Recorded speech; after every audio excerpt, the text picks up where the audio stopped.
right, again, thank you all for coming. This is the select board meeting for the town of Reading at 6 p.m. We're having it here in person as well as Zoom. This is something new, thanks to Bob Hartnett. I think it's working. Can everybody hear me? Yep. Can we get a thumbs up from folks online? Nice. All right. Any changes to the following agenda? Not for me. I had a request from Jerry to put the ARPA review project first on the list as action items.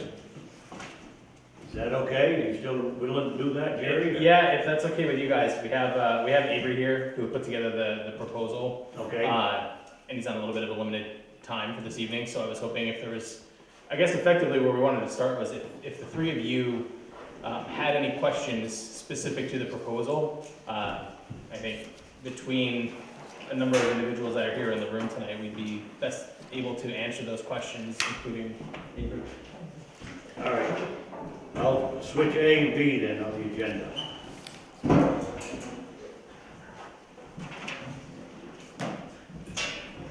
Okay, first of all, minutes of the April 4th, 2023 Select Board meeting. We should have those, that report in front of you. What's your pleasure? Move we approve. Second. All those in favor? Aye. Aye. Okay. Treasurer's report. Revenue for March. Revenue for April. I didn't change the date on the top of your report, guys. This is I the changed it April underneath it, report. but not, it's the April one. You're fired. Thank you. I'm leaving. It's the nicest thing I've heard today, revenue for April was $31,143.70. Expenditures were $85,533.39. As of the end of April, we had $896,188.02 in the bank. Delinquent taxes, some came in today, so actually what we show for the town right now is $41,298.24. Thank you. You've heard the treasurer's report. What's your pleasure? Move to accept it as written. All those in favor? Aye. Okay. Treasurer's report. Okay, action items. Looks like we have the ARPA review, project review. Looks like we got a couple of proposals for some work at Bartley Field, but do we want to get into those particular ones, or did you want to do an overview of the ARPA? I personally would like to take a quick rundown through all the ARPA projects, make sure that the town understands where we're at from that perspective, if that makes sense to you guys too. That brings everybody up to speed. This is based on our committee recommendations. Right. And the committee recommended that September 2022. Yep. Go ahead, Bob. Okay. Let me pose this question first to Calista. So, Calista, the bottom line number that we have right now available for ARPA funding is roughly 190K. Is that what we were authorized? Yeah, that's what was there. Some of it Total was amount. spent. Some of it has been spent, Yeah. right? So the ARPA committee that the select board asked to put together recommendations ended up putting together 7 recommendations. I think most people have probably seen the committee's report. I'd like to just go down item by item and see where we're at with those. Starting off with the very first one, the most important item that the committee recommended was that the town is procuring a new fire engine. And so any funds that were left over from that 190K will be used for the fire, for the engine. I assume that there's no need to further discuss that, but that was the #1 recommendation. I think the select board agrees with that recommendation, so we'll just continue down the list. And just know that's where the remainder of any money is going to go at the end of this. Item number 2 was automatic backup of the town computer files. That's been done. That's been done. And Calista, how much was spent on that? Do you remember off the top of your head? No. You didn't know I was gonna be quick. No, and I wasn't intending to quiz you, I just wanted to get a quick update, so, but that's done. It's done. All right. Item number 3 was to upgrade the town website. And in this, there are a number of other, I call them subcategories, it looks like, where we have map upgrades, and places to store minutes of meetings, select board minutes, improving the town website. So who do we think kind of had the lead on this particular item? Was there one person? Planning commission. Okay. Brought this one up. And did we, the select board, take any action on this No. up until now? No? The tax maps are on the website as of last Wednesday, I think it was. So we are adding more things to it that they wanted. There's minutes on there. Yeah, 5 years worth is a little out there. sure. Keep 5 years on there. Everybody else keeps a year on theirs for all the other towns. It's basically a year's worth of minutes is what's actively on there. But I feel like this seems to me like more than just kind of a document storage and maps thing. This is a kind of a website redesign, so I didn't know if there's any other... In talking with our IT company, which we just changed to a new one, they have suggested that we not change this website that we have. Yes, do some minor upgrades, but they think it's a really good, easy website, and it would be, to change it would be kind of ridiculous because it would cost a lot more than what we're doing now. Okay. He said that this one is really user-friendly, and it's got a lot of information on it, and it's very easy to find the information on it. There's a little search button that works awesome. And they just recommended that we kind of leave it like it is for now. Yes, I mean, there's some other things that can be added to it. To not change the whole domain and the whole... Yeah, I understand what you're saying. So, John, do you know since you and your team put this recommendation together, do you remember was there something driving, there's a lot of detail in this particular one, it seems focused on maps, and I didn't know if there was something else. My recollection is, and since we met more than 48 hours ago, my recollection may not be too good. We were concerned that overall the website was lacking in some capacities. The funding to upgrade it, ARPA funds could be used to upgrade it. Yep. So we just wanted to make the recommendation that it be brought up to whatever standards it needed to be. Yeah. We didn't see any specific proposals Right. from any vendor or anything, but we just thought it was important that since we had the funds, now would be a good time to make sure that the Reading website is up to snuff. Okay. So I don't think, Reed, you may remember. No, I remember it was brought up by the planning commission. Right. Yep. That they needed some additional capacity in order to present on the website. Is Steve here? Steve He's Strait? not here. Not here? Is Jean here? I don't see Jean either. she couldn't be here. Okay. And she's not online, is she? So I think, No.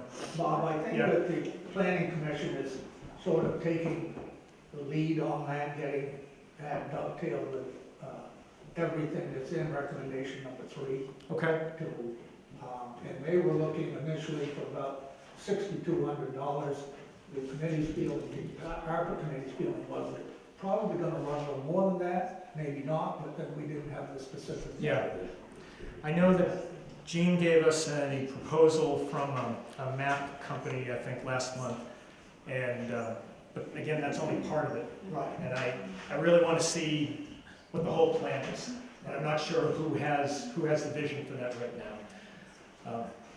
I think the planning commission are the ones that should be able to. Okay. If they don't have it available, I think they're the logical group that could feed that to you. Yep. To, make this happen. Okay.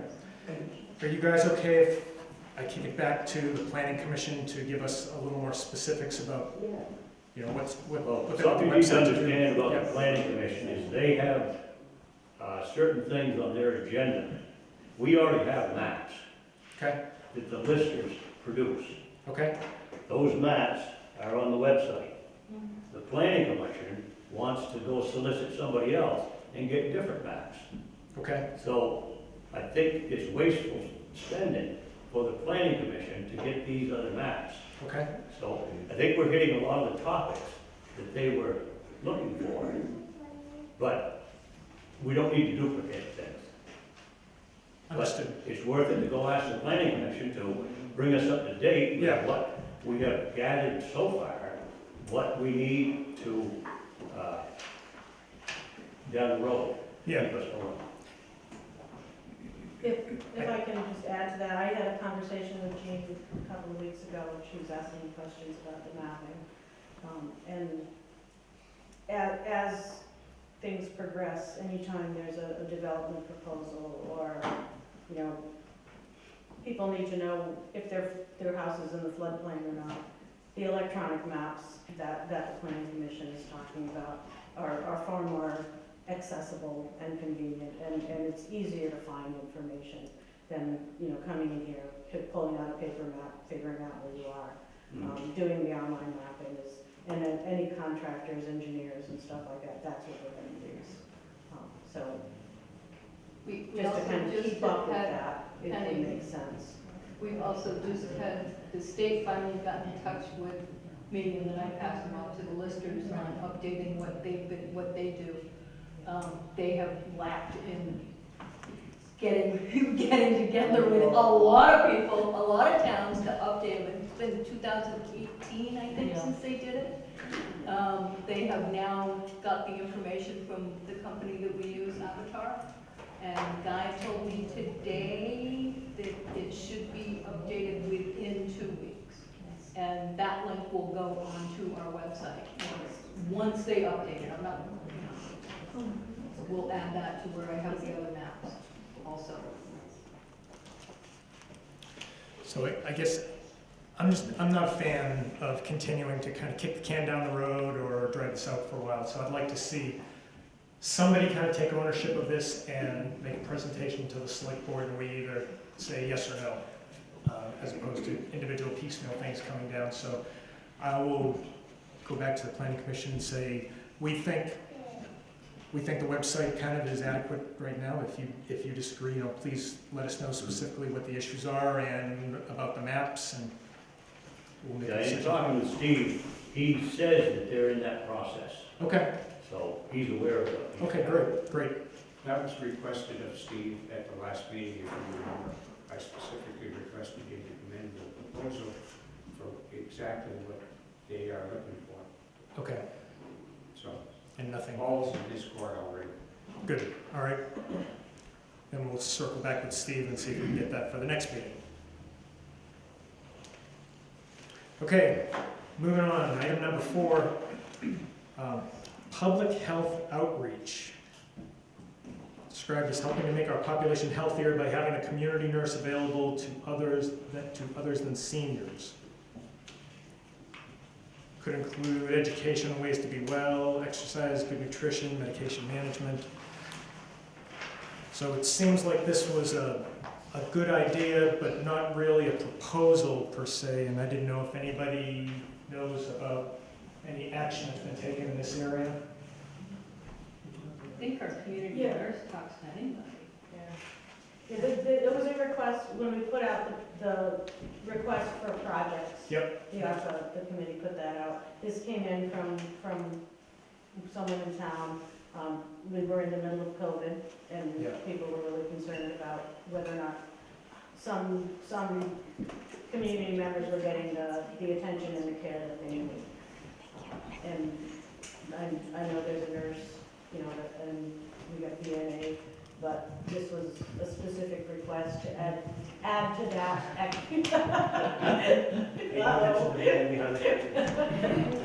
To add to that service and give people more options for how they can get public health conservation and access. So that's where it came from. Have we had that discussion with the community nurse as to, it sounds like this might already be in her job description and just, she's, I don't know. That would be something you would have to ask the aging in place committee. They have a nurse, they had two for a while, I think they're down to one. Yeah, they are down there.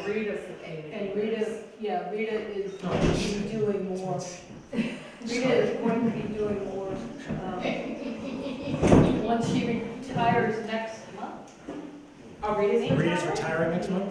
Yeah, I think it's next month. I'm not, don't quote me on that, but she is retiring soon. So she will be having more time because Amy's not doing it anymore. Right. So she will, pardon me, spending more time once she retires. Okay, so it sounds like there's an action to reach out to Rita, see if she's, I assume she's aware of this, and see if this is beyond the scope of what she's currently doing. That's what our job is, to go in, to support people that are in the homes, especially the people that are in the homes by themselves. So she takes referrals from anybody with. From anybody, not just the elderly, not Right, just anybody those that that's are struggling in the environment, Okay. struggling in their homes. All right, She's that resource person, and the community nurse not only brings herself to it, but knows all the other resources to bring to people that are statewide. okay. I'll take the action here to circle back with Rita and see if we can just say that this is no additional funding required because we think this is something she's already doing. Okay? Do you want me to reach out to Rita? I'd be happy to get the information. Awesome. And I'll get that to you. Yeah, thank you. You want?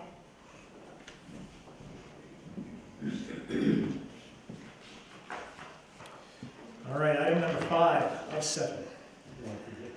The mountain bike skills course. So I think we just received a proposal from Jerry. And Lisa. So, right, Bob, if I could address that. yes, The committee received a request, a proposal from Ann Wright during our process, and that's what led to recommendation number 5. okay. You took a request from Annie, seriously? Of course, Bob, of course. We stopped everything and said, Ann has spoken. Okay, Now, of course, with everything, we ran this by the criteria yep, of the use of ARPA funds, so on and so forth. So all of these recommendations passed that test of whether or not they would fit under the, we subsequently received a proposal from Lisa, and I got that forwarded to me 3 weeks ago maybe, or whenever, right after she submitted it. I polled the ARPA committee individually on that. yep, And we made a determination that we as a committee did not want to reopen our process, okay, number one. Had we done so based on my understanding of what Lisa was proposing, it wasn't that it would be rejected, but it needed to be fleshed out. Okay? So today, or yesterday maybe, or some point this weekend, this latest proposal, actually 2 proposals, came across my computer. I've shared it with Marie, I haven't shared it with the others just because I didn't have the time.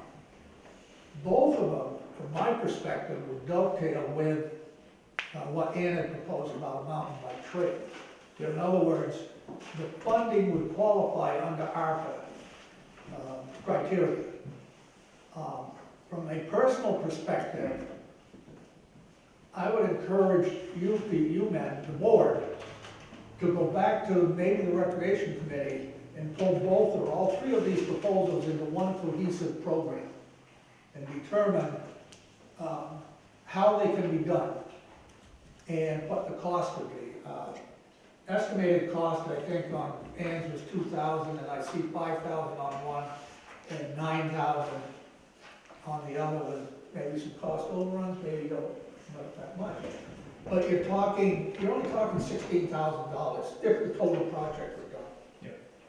But the ARPA committee is not gonna go back and look at these criteria, other than to say that, yes, they would qualify under ARPA guidelines. And if you choose to spend the money, then I think our recommendation would be that it be a comprehensive program to upgrade Valley Field and pull all of these into one umbrella. And I think the recreation committee, It's the logical place to do that. well, I think so. Yeah. You know, and they've got a pretty, I assume that all these kids are here because they wanna play ball up there. Right. Or ride their bike up there and, fall off and get hurt and stuff like I that. just want to know how much all the kids were paid, bribed to be here tonight. Pure accident. Seriously. Full community involved. So from our perspective, we believe that these proposals are well worthwhile. It's just a matter of whether you want to choose to fund those as opposed to something else. Yeah. And I don't know how you guys feel. I mean, I know we have the committee's recommendations here in these 7 items. I feel like the item that came in, I'll just say late on the ball field upgrade, seems like it would dovetail, but it was not included in the original recommendation. And so I assume it's up to us. If some other projects come up that were not in this recommendation, just if we believe they're good ideas, we have the ability to pursue them, right? Yeah, you have carte blanche authority to spend the money any way you want. What do you think? Should we turn this over to the rec commission? I think we ought to go through the rest of the list Okay, first, and All right. then come back to the rec commission okay, to discuss that portion of it, that makes sense. okay? Yep. All right, item number 6, a town technology coordinator.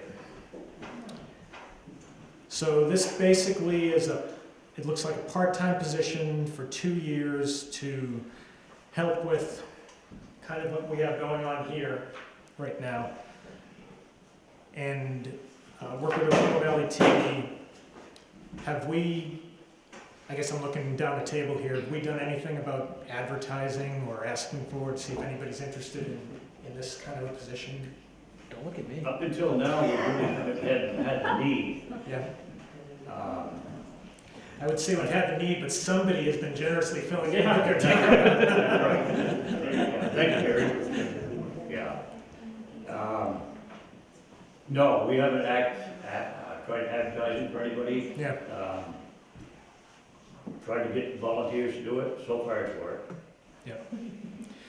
well, and I know, and I've been working closely with Jerry to get this, our first experience with the Zoom here in a while up and running. It takes a fair amount of his time.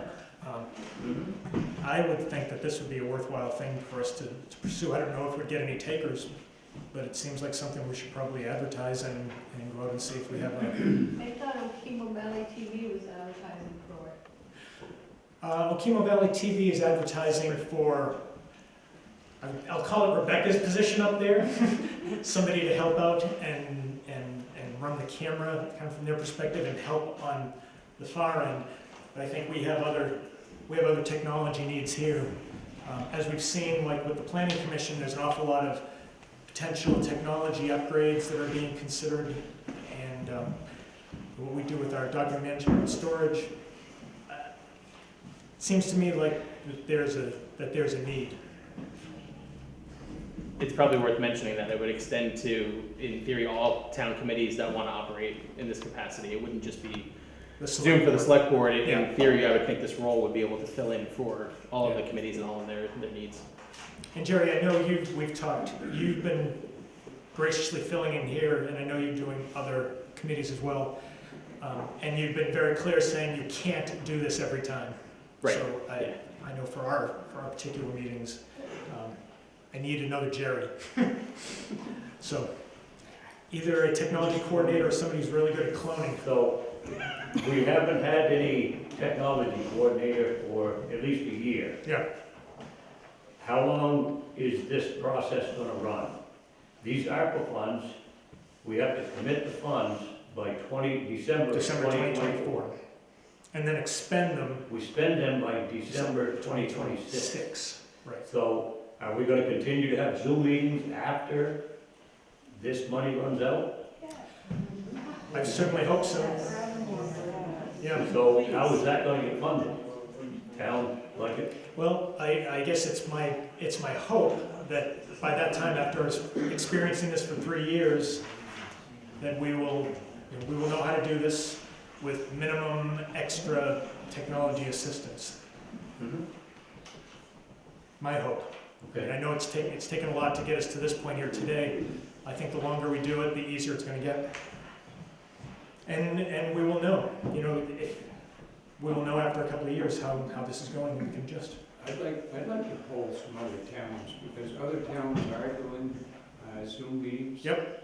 And I don't think they hired anybody specific to do the technology part of it. Now, maybe they've got people within their group that's capable, but I know West Windsor's been doing it for a long time. Weathersfield does it in all meetings, and I don't see anybody special at those meetings. I've been to several of them. Okay. So I'd like to poll a couple of close neighboring towns and say, okay, what did you do to get this up and running? Okay. And, I mean, as you said, once you get it up and running, we ran Zoom before we had all of this technology, although it was a little convoluted because we were trying to run it ourselves, Right. not have an individual do it. But rather than thinking we gotta spend $30K over the next 2 years, I'd like to find out what other towns are doing before we. I think that makes sense. Can I add, it might be useful to poll the committees in town too on what their needs are. So you have a sense of what kind of, how much of this assistance the town really needs to pull it off well. Because I think from even just our experience on the ARPA committee, it was valuable to have the external connections, the virtual connections. And it would have been an easier process if it had been what it is now and all set up for us. But I think it's really valuable. I do, lots of these kind of meetings. And it does take a lot to make sure they run well. And unless someone is committed to making that happen on all of those committees, it can be a real challenge if you don't have somebody doing it for you. Yeah, obviously, if we're gonna do it, we gotta make it available to the PC and the ZBA, the rec commission, the library, if they want it, any of those people. But it would be set up here, so meeting locations might have to change a little bit other than that. I'm good with polling other towns, Bob, and seeing what you think. I think we ought to do a little investigation. Okay.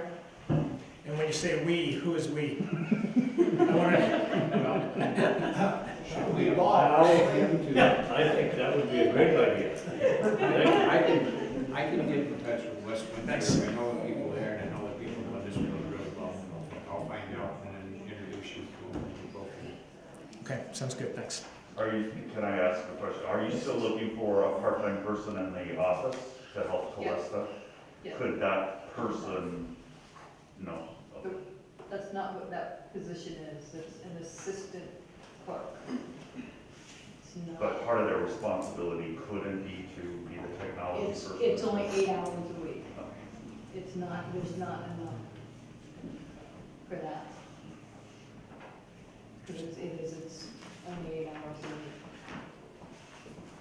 Would it make sense to expand that to be Not certain bad. hours, ARPA hours for technology? Certainly could, I think Marie's got a point. Calista needs 8 hours, maybe more, in the office to assist her with things. Mhm. But the right person could also maybe, Bill, that is a technician. with the skills to, It's good. quite frankly, I've been in a lot of Zoom meetings over the last, well, technology to run a Zoom meeting efficiently. Or it can be done without necessarily having to have a top-quality photographer, camera person. There's other technology available that is easier to run for a non-trained Yeah. person of that nature. So I think you're right. I think if you explore that possibility more, what other towns are doing, before you make a decision. Again, we ran this by the criteria, and it fits the criteria, but that's all we're saying. Correct. You know, when you go to implement, that's up to you. I think over the next year or so, as we get informed of what this process is, we'll have a better handle of what the cost would be. Right. Yeah, so that we can advertise for a person to help Calista, advertise for a person to help with the technology. Maybe that should be the same person, Could be. and then understand what our cost would be. Yep. Does that make sense? Yeah, it does make sense. Okay, so Because this sounds like it's gonna be a future cost. it could be a long-term cost. Correct. Right. Our funds are limited. Yep. Understood. Okay, so we're going to poll other towns and take a look and see if there's some way that we can, I guess, wait and see what we learn from the other towns before we come up with a way forward. Okay? All right, then last item, we have stockpiled PPE, personal protective equipment for future use, gloves, masks, and the like. This seemed like it was more of a good idea at the time, and there's been really no research done as to cost.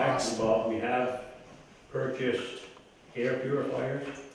We have an air purifier over here, we have one in the office, we have one in the Lister's office. We have some at the school. Yes. Where? Town garage, yeah. Yeah. And we have Library. replacement filters for all of that. So Okay. that's already been funded. Okay, so that one's done. Yep. Excellent. Okay, that was the list of items. So it seems like now is a good time. We have a couple of actions to take from that, and now is a good time to circle back to the Bartley Field discussion. Yep. Okay. So I think the recommendation that was made by the ARPA committee was to allow the Rec Commission to take the proposals that are here right now and consolidate them into one. We have a lot of people here that seem to have a vested interest in this. What do you think? Yeah, I think we ought to open up discussion for the Bartley Field improvements. Lisa, you want to start? I think actually Jerry and Avery need to start Okay. Regarding the bike track. Okay. Yeah. Thank you. And only because I know Avery has to head out of here. So I know there's a few proposals going around. The one of note that I'd like to just sort of bring up would be the pump track and the skills course that would be built up at Bartley Field. I don't know how this normally goes, so I guess part of my question for you, the board, would be if you've had a chance to review that, which is what I had shared last week with the three of you. If there are specific questions to that proposal, again, between Avery and myself and Lisa and Annie, we've all had eyes on it, as well as the rec committee. So if you have any questions for us about that we can answer now prior to going and trying to combine these multiple proposals, the content of that proposal won't change if we combine them or not. The only difference will be the dollar figures will be summed together. So I guess I'll turn it to you to ask. Your proposal is separate from what Lisa's proposal is. It's in addition to the activities up there at the field. I was just gonna say, I think Yeah. we can kind of clear it up in the fact that we heard about the pump track proposal, looked at the field and said, wouldn't this be a great idea to improve the field at the same time? So that's how the two kind of coalesced. Right. But I think it's safe to consider them as two separate things that could occur timing-wise, cost-wise. I don't foresee there being a lot of overlap between the two. What about future maintenance costs? Yeah. I don't know. I can maybe turn to you, Avery, to ask if you have any idea of what. So I build these pump tracks for a living. I don't own the business, but I work for a company called Sinuosity, and we build pump tracks, bike trails. We're working on one right now in Middlebury, right in the center of their recreation complex. Maintenance is definitely a yearly project. Whether there's funding for that for a company to do it, or if it's done by mountain bike clubs, volunteers, a lot of kids in here. So there's definitely ways to do it on a cheaper budget. Oftentimes for other organizations, we'll do 10% of the overall project cost gets overlapped for the following years for maintenance, but a small pump track like this is probably not as crucial for that funding. Avery, when you say a small track, say in relation to this room, how big would you say the track is planned to be? About as wide, a little bit longer. It's about, I think, 35 by, let's say 40 by 75 feet, 40 by 80. Okay. And that is different from the trail network that you're talking about putting into? Yeah, so when Andy approached me, we were just talking about what kind of options would be available. So I spent a little bit of time up there just walking around. The hills, there's a little hillside in the corner of Bartley Field that has a little bit of forested area and some granite, some bedrock ledgy bits. That would be really fun for bike trails and wouldn't take that much work. It would just kind of involve thinning the forest up there for some single track and then allowing those trails to tie into the pump track, which would be below that little ledge knoll. So it would give people a way to try different terrain and tie in different skills and give them more options on their bike up there. And there's really no other great use for that hillside anyway, so I think it would be perfect for bike trails. And I assume the trails would require some maintenance as well? Sure, yeah, that hill would keep growing in like Right. anything else. But a couple people with loppers once a year would probably take care of it. I'd also be curious to understand a little better. It looks like from last year to this year, I believe, the mowing or I guess the maintenance of grounds for different bits of town property were rolled into one line item for this year going forward. It would be helpful for, I think, us to understand what that covers specifically, if that's just mowing, if that's maintaining any of the trees around Bartley Field today. I mean, if you go up there, you'll see there's lots of trees that are growing over 10, 15 feet into the field. If that's included as a part of that budget normally, I'd be curious to understand, and you may not have the answer today, if that could extend to this new area, if it's the same kind of work that needs to be done. Yeah, makes sense.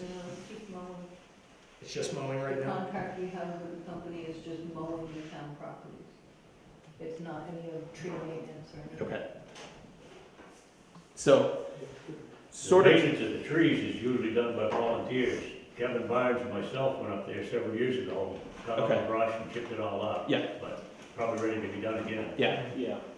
And Which- most of the ATV trails, a bunch of volunteers go in and clean that up, Yeah, right? Right. So maybe the Park and Rec Committee could get a group of people that could maintain it, just like they do all that's these the trails. best possible.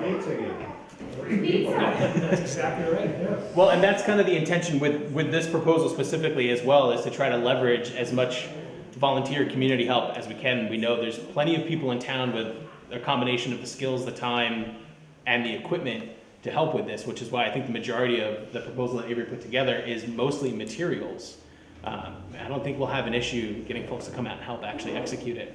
And I would think the same would extend to maintenance over the years. I would think we could get some hands, like you're saying, Gordy, that can go up there and help with maintaining that. It's not like it's a completely foreign concept anyway, in terms of what a lot of people are already doing on a regular basis in town with their own property. Jerry, Yeah. I've got a couple of questions. Is this going to be a supervised activity, or is it just going to be open to the world, so to speak, where people can go up anytime they want? It would be the same as access to the park. They would have to, the only way to access it would be through the park. So same, not supervised, same hours, so no difference to how the ball field's used today.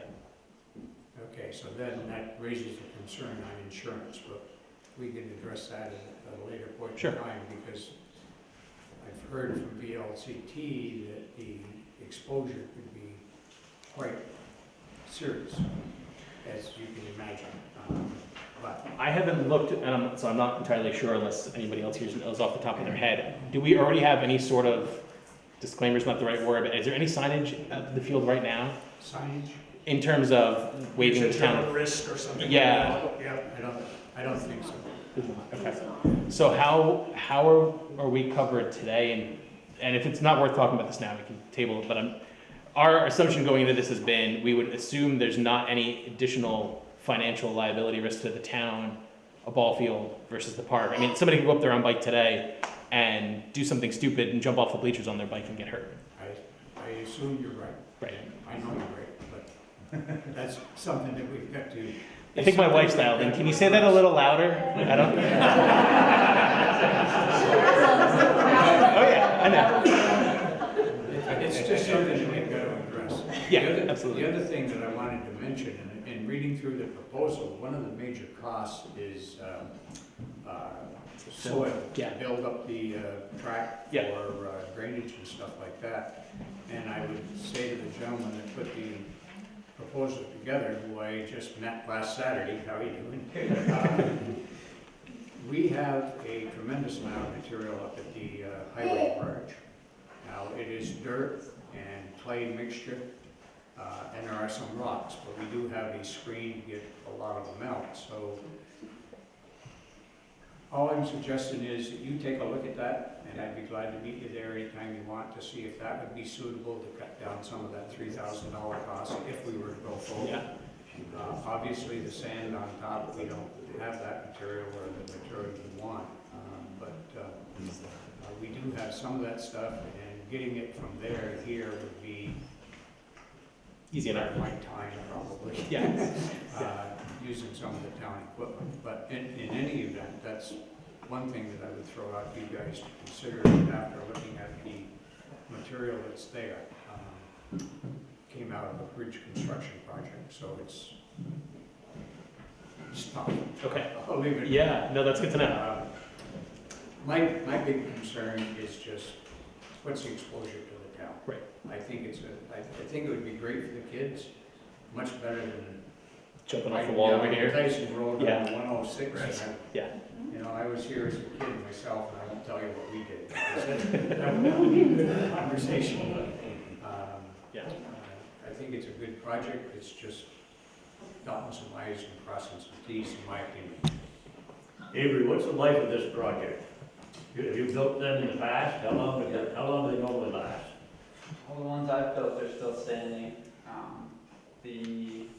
It's hard to put, if they continue to be maintained, they keep being ridden, soil does slowly erode over time, but in the maintenance process, you're pushing the dirt back up in the corners, the rollers, and continuing to reshape it. But once the material's there, it gets revegetated on the outer sides to hold the soil in, and really, as long as it's maintained, it'll be there.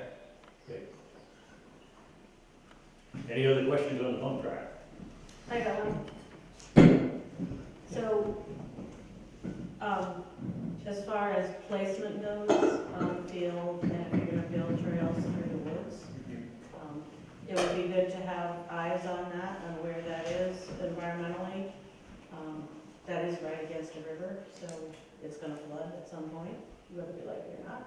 So town investment in areas like that, you wanna make sure they're in a place that's gonna last, it's not gonna get damaged, and it's not gonna do damage to the environment. Sure. So I would offer my services on that perspective. Thank you. So you saying some additional digital mapping tools might help in that process? LiDAR, you can see those elevations to one foot. Yeah. Okay. Synergy. I saw it, Dave. If I can also had hosted down at the fire station a bike safety course a couple of years back, just prior to the pandemic. And I would love to do that and organize that and make sure that everyone who attends that day has a bike helmet. And we do some lessons around bike safety on that track, because what we did was more road riding.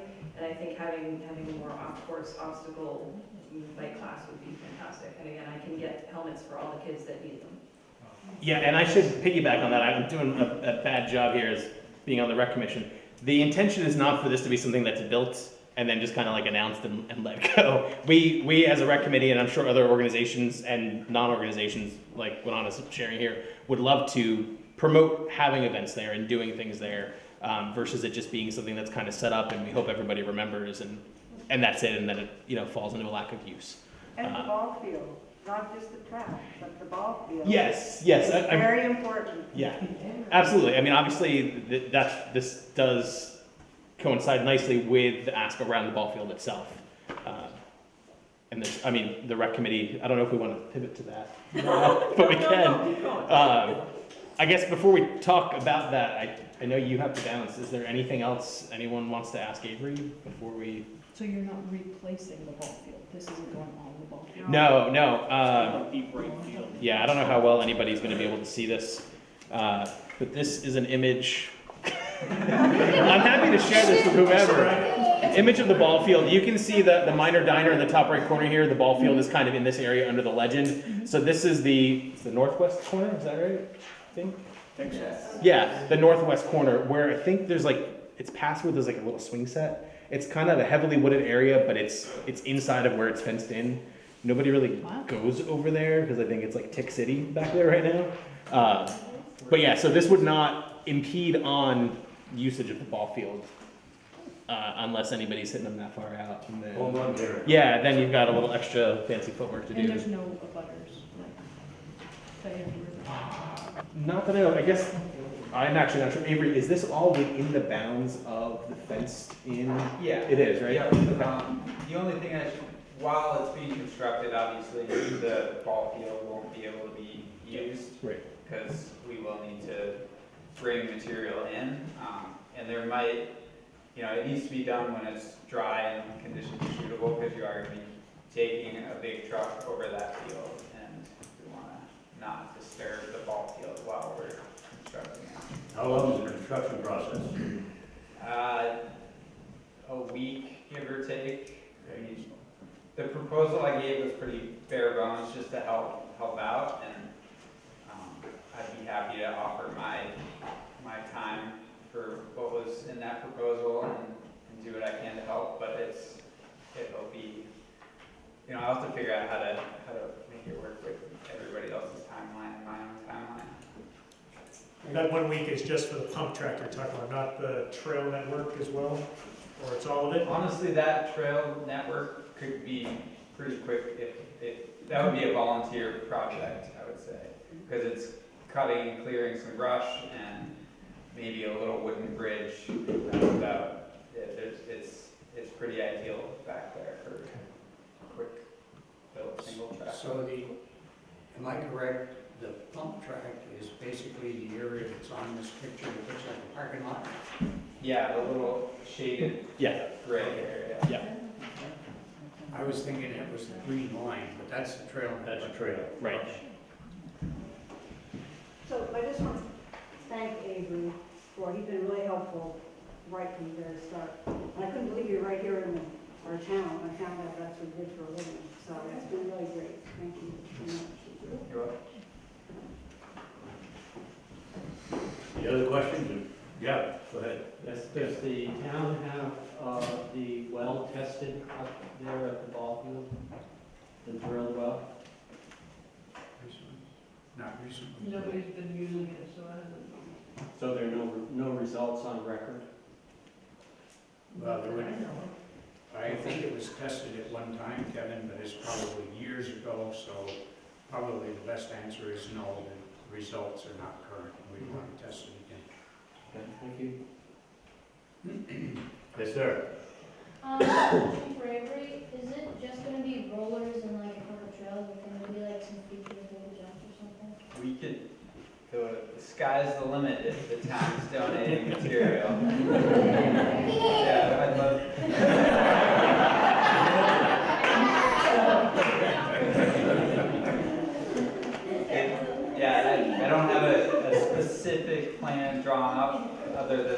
the bounds of the track. So with pump tracks, there's a couple of requirements as far as spacing of the features to make it work well and allow you to carry momentum through the track, but there's a lot of ways to add creativity and make it unique. So we can get everybody's input on that. Yep. My children have been waiting very patiently. I'm happy with the end of it, but would you mind if they have a letter they would like to read out to the community? Oliver, you ready? Yeah. Behind holding me all night. Come on. You have to stand up then. Okay. Dear Select Board and Reading community members, my name is Oliver Lord, I'm 10 years old, and I live here in Reading with my parents and my twin sister Autumn, who is also 10 years old. I'm here tonight with my family and friends to ask you to please consider using some of the ARPA funds to build a pump track here in town. As someone who has recently learned to ride a bike, I know how scary it can be to ride on the roads in our town, especially when they are busy. I don't want other children to struggle like I had to, and I believe that building a pump track would make it safer and easier for kids to learn to ride their bikes and to develop cycling skills. I know that some people might be worried about the cost of building a pump track, but I think it would be worth it. Not only would it be a great way for kids to stay active and healthy, but it would also be somewhere the children of Reading could meet and hang out together. I don't know if you noticed, but there isn't really much for kids to do in the town, apart from that school playground, and those of us that eat our greens are outgrowing that place fast. I understand that there are many other ways that the ARPA funds could be used, but I believe that building a pump track would be a good use of the funds, and it would have a positive impact on the health and safety of our community. Thank you for considering. Sincerely, Oliver Lord.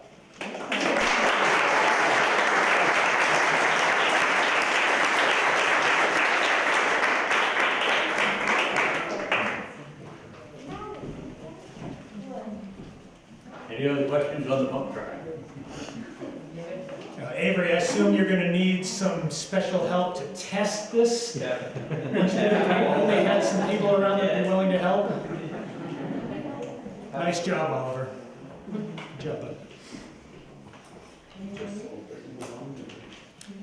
Yeah, the ball field. Let's talk about that too at the same time. Lisa? Yep.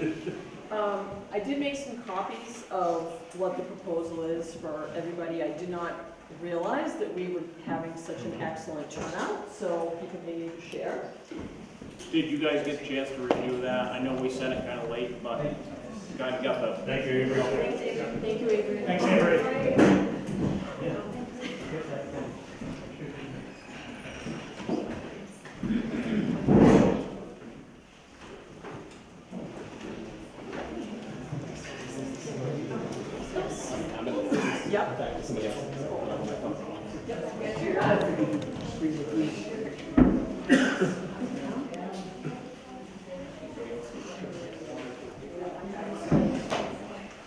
Does anybody need a spare copy?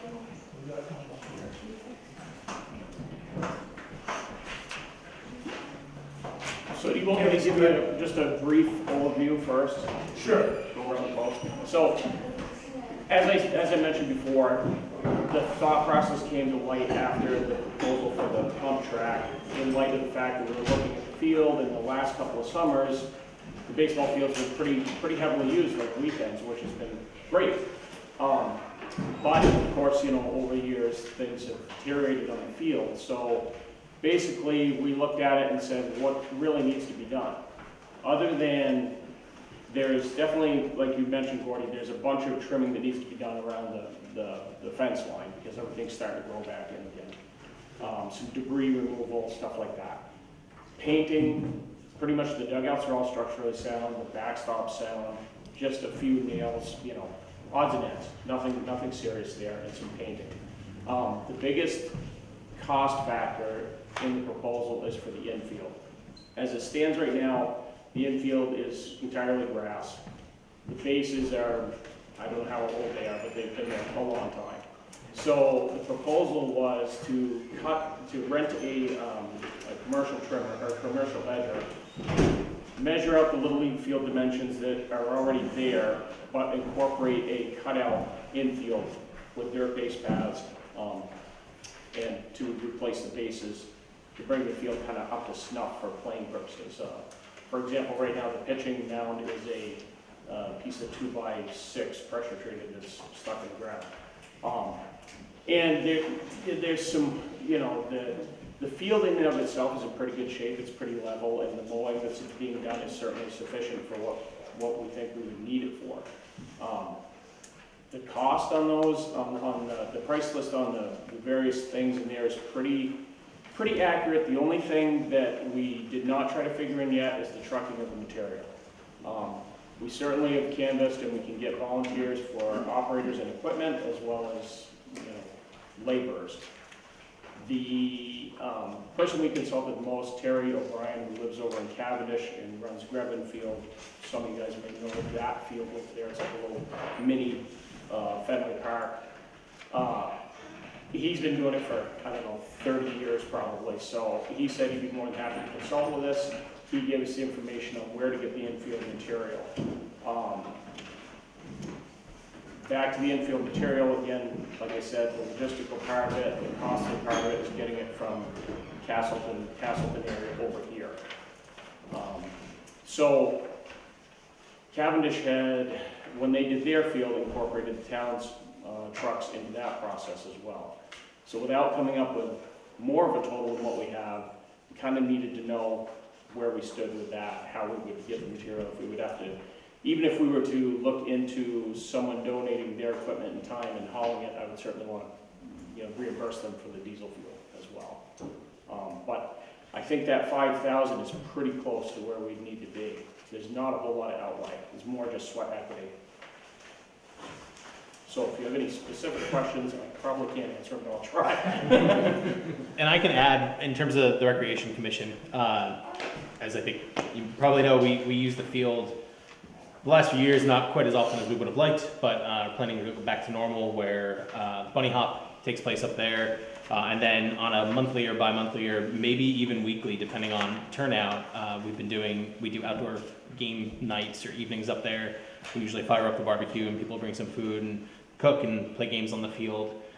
We haven't really done much in terms of baseball. We've done some kickball, some softball, so it would be nice, obviously, to have the actual infield in a more usable condition. And we've also done a little bit 2 or 3 years ago to try to clear out the minor diner to an extent, and we did discover that the bathroom facilities up there are usable. As long as the pump is turned on, the bathroom functions. It, again, just needs a little sweat equity, like John was saying, to just, you know, clean it up a bit. But it seems like everything in there is functioning. Kevin does bring up a good point around the testing of the water. I don't know as if we want to encourage anybody to drink water from the tap up there until we know, but I'm assuming it's probably safe enough for washing hands and flushing toilets.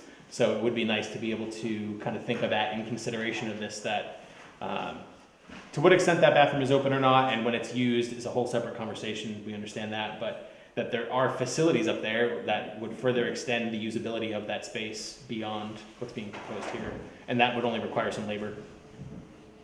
Do we have a Little League team in the town? Not yet. Not yet.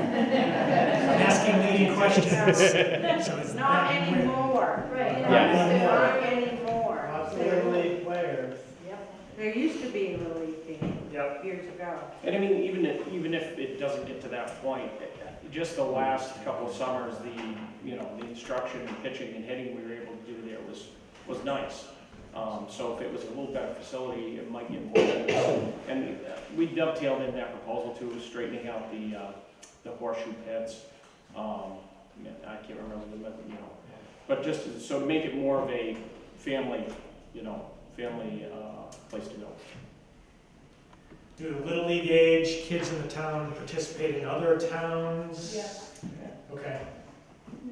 Is this an if we build it, they will come kind of thing, or do we really think if we put a really decent Little League field in here that Reading would be in the rotation for playing in different fields within the league? I don't know, I'm asking a question. Yeah, no, Terry O'Brien there from Gavel, she said that we'd be invited into that league easily, so. Okay. Yes. Is there an adult league? I've noticed in other towns, there's like adults play softball and things like that. I don't know what the interest would be in here, but I Yes. think that's not doable as well. Yeah. So that's a good question. When you're talking about putting the field in, is it going to be at Little League dimensions or adult dimensions, or what's the plan here? Yeah, so the field's already laid out at the Little League dimensions, and Okay. that's what I stuck with. Probably because it is more tilted towards the kids, Yeah. and also that would, it would constitute more expensive materials too if we went to the bigger field. It's a little easier for these guys to pitch from 50 feet than it is from 66. Sure. Completely understand. Lisa? So then to add to that, we had talked about the pump track, and then we talked about the upgrades to the field. And then the final piece of what I sent you was the proposal regarding the tick prevention. Anybody who's been up there playing has gone home with ticks time after time. And I spent a little time canvassing some other businesses as well as some private folks that I knew that had farms that were doing a tick repellent process and had very good luck with it. I reached out to JP Pest Services, they're out of White River Junction, and they spoke with me regarding a green repellent that they can use so that it is not, we had quite a discussion about closeness to water sources and that sort of thing, since the brook is right next to it. The green repellent can be used, and it would go around the perimeter of the field as well as in the pump track area, since that would be wooded and continue to be wooded. So it wouldn't be a whole field treatment, it would just be a perimeter treatment. And that is recommended at 3 times per year. Why not the whole field? It's not really a consideration for them, they just kind of try to keep them out perimeter. Looks like we're all getting kicked on the field. No, not if they can't get in.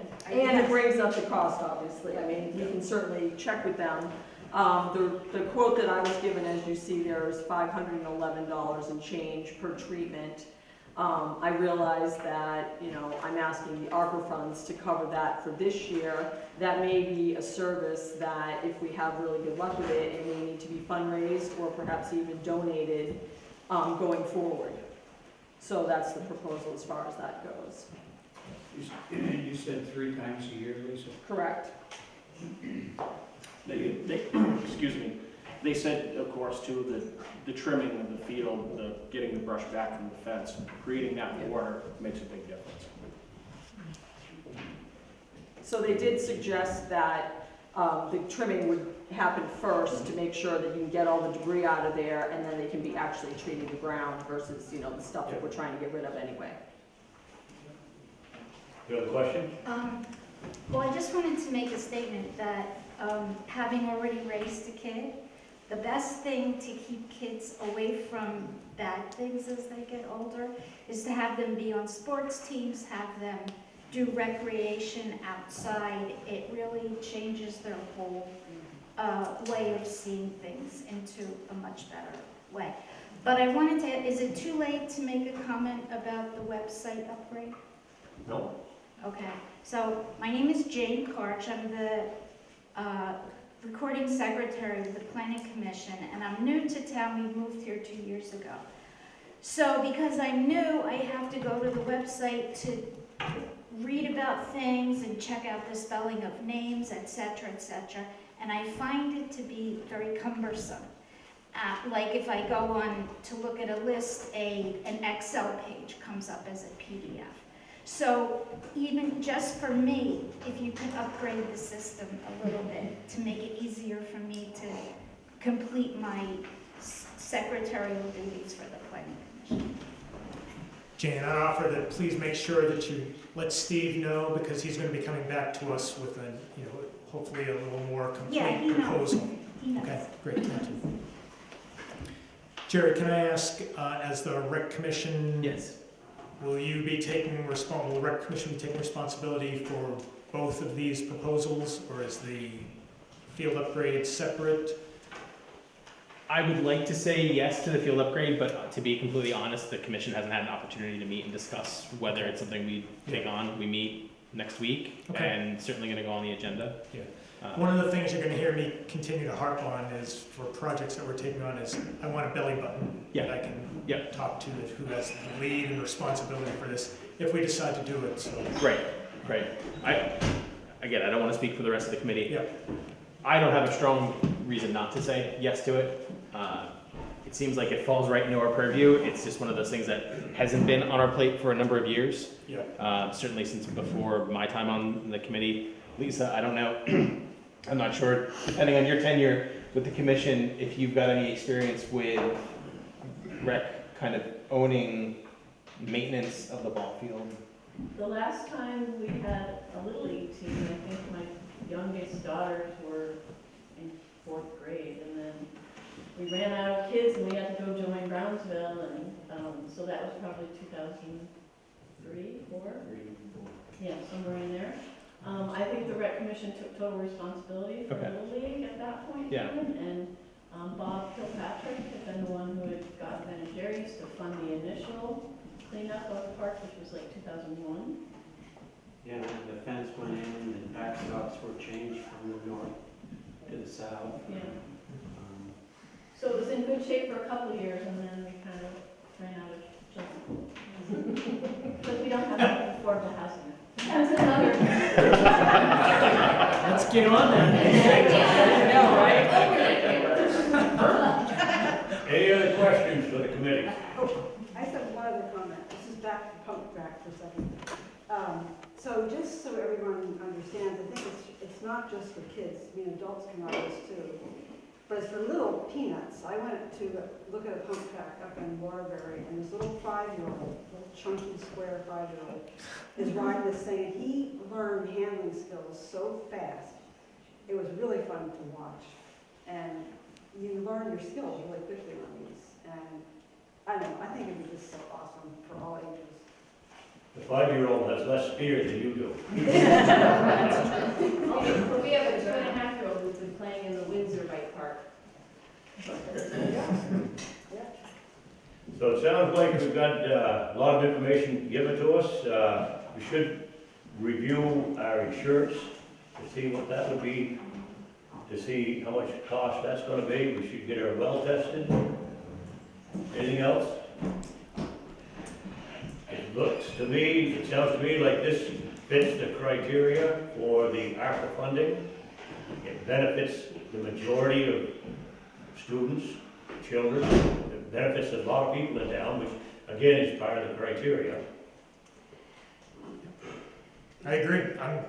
I'm excited about it. Yeah. I'm gonna be out there on the pump track, so. Have some fear. I'll be the first one filing a claim against the town.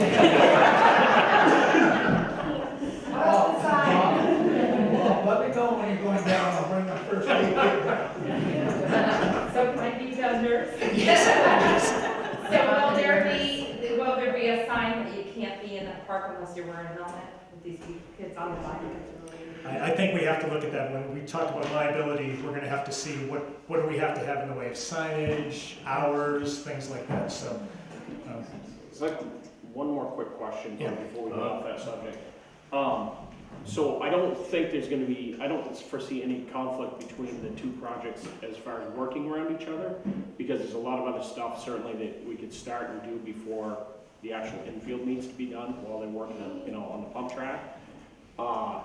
To that end, and I'm sort of putting you guys on the spot here, but what is the time frame that these funds could be reduced or released? And I understand, what you have guidelines-wise as to when you can spend it, but can we, I guess what I'm asking is this something we can start in on this year? I would assume so.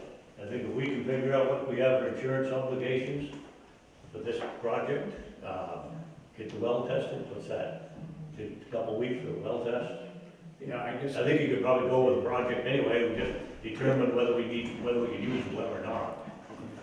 Frankly, that's the reason that I wanted to review these projects today, is because I know we have until the end of 2024 to commit the funds, but why do we want to wait that long? let's approve these projects, get moving, and do We've something. already spent some of the money, and there's no prohibit Yeah. Right, spending yeah, every penny you got so let's do it. today. Yep. Correct. It's just a matter of you approving, Right. and then moving forward. Yes, sir. No, Just, I'm sorry, Mr. Lane, I don't mean to, just a couple quick comments. Somebody who's coached Little League for a couple decades in other towns, and been a part of field rebuilds and refurbs. This is an incredibly low cost to get a field refurb, and I think it's a tremendous community building project. It's not just baseball, and I think if, as long as you got a couple of coaches and you got at least 10, 11 kids, it's great, it's fantastic. And I think 5,000, I don't know how you can spend $5,000 better than this. And can we announce in the Informer for like if people want to volunteer to help with the project, maybe you can get some people to Okay, volunteer? we should have a decision by next meeting. can I just, hey, I'm sorry, Gordy, can I push on that a little bit? I just want to know, do we have any other options for, I mean, it seems like everybody thinks this is a good idea. I know there is some homework that we have to do. I'd rather not lose another month if there's any way that we can avoid that, but I know we have some research to do. So is there any way that we can, I don't know, tentatively approve something and allow people to start organizing so that we can, get people lined up and ready, or are we just not ready to give a thumbs up at this I point? don't think you want to tentatively approve. I don't think so. Okay. What if the insurance is astronomical? This is gonna be ongoing. I don't think it's gonna be astronomical. Sure. But we never know. Okay.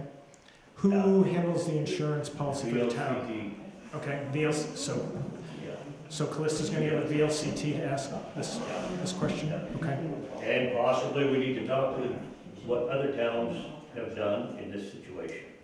VLTC, I've talked to would know that. VLCT a little bit, and there's some signage that needs to be done. okay, They also suggest that one of their loss control officers come and look at the site okay, to see what he thinks to do so that the liability is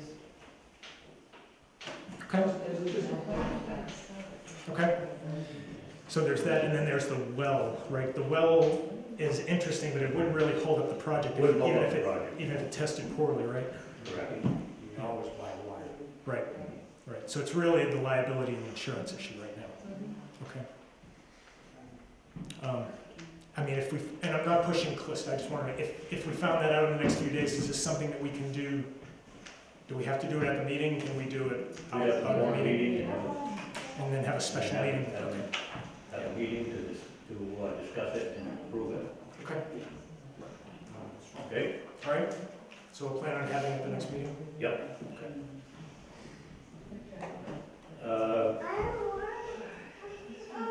Okay. Next item on the agenda, set a date to increase the PC ZBA from 5 to 7 members. Can I make a statement first, Gordy? Sure. There's probably a lot of people that want to leave Yeah. after that, so don't feel badly if you have to walk out or if you've had enough select board meeting for one time. Love to have everybody, but don't feel obligated. Bye-bye.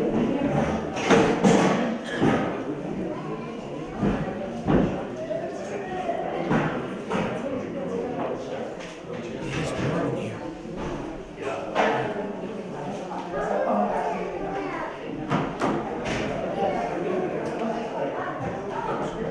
Okay, increasing the size. Yeah.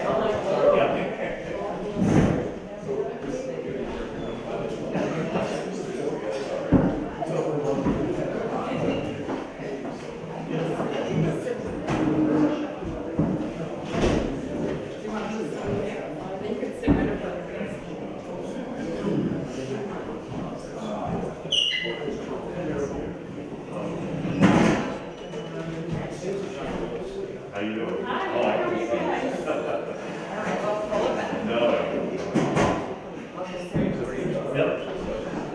All right. Got an email from Steve Strait at the Planning Commission. I think I forwarded it to you guys also. At Monday's PC meeting, we discussed the change to a 7-person board and how to go about it. Based on ideas that came up at the meeting, I am suggesting the following. If the select board's May hybrid meeting goes well, the PC will start meeting in a hybrid fashion starting in June.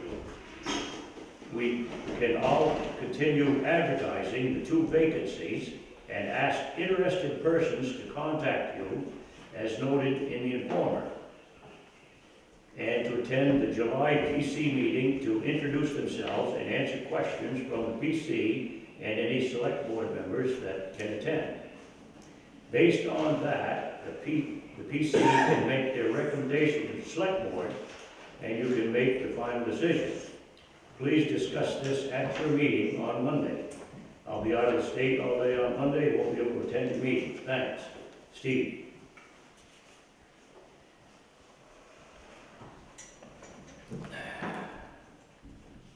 That suggests to me that there's not much urgency in going from 5 to 7 members on the planning commission's part. I've also read the minutes of the meeting, and the planning commission says there's no urgency to go from 5 to 7. So I think we drag this out. We might not have 7 members until September, October, or something like that. So I don't think that's the proper procedure to come up with who the members are. Since we started this, we had 4 persons involved with wanting to be on the committee. We're down to 3 now. I would like to see the committee members, the 2 people that have been on the board or interested in the board for many, many years, or quite some time, been residents here for quite some time, and that would be my recommendation. I don't know what you guys think, but. Well, we've had the advertisement out there for a month, 2 months. But it was in the minutes. Yeah, it's been in the minutes for some time, and we're not getting an influx of applications or comments. We had 5, if you total everything up, we had 5, 2 have dropped out. Nobody has come along to step into that particular environment at this point in time, and 1 just recently resigned within the last week, 2 weeks. So I agree with Gordy. I think it's time that we move this forward. I've had a lot of people ask me what the situation with increasing the board is, and I really can't give them an answer. So, and these people that have asked me are not the people that have indicated their interest. It's been other people in town because they've been reading minutes. So I'm with Gordy. I think that we've got 3, we decide on 2, and we move it forward. I know there was some concern about a 3-member quorum or a 4-member quorum, but to me that was common sense. You wouldn't have a 4-person quorum until you had a 7-person PC or ZBA. It would remain a 3-person quorum as long as there's only 5 official members. So I'm not sure what spurred that concern up the table, but I agree. I think we should just do it. I agree with both of you. I think we have 3 candidates right now. We've advertised long enough. The question is, how do we get from 3 to 2? Do we decide on our own? Do we ask the planning commission's input? I think you can decide right now. We have the ability, we have the permission to decide on our own. We don't need any input from the planning commission. Right. And you But don't want any? I feel like during the last meeting, we did say to Steve that we would involve them somehow in the decision-making process. Well, we were sitting with Steve's recommendation was drag it out. Right. It's not being dragged out. Can I ask you a question about your advertising? With all due respect,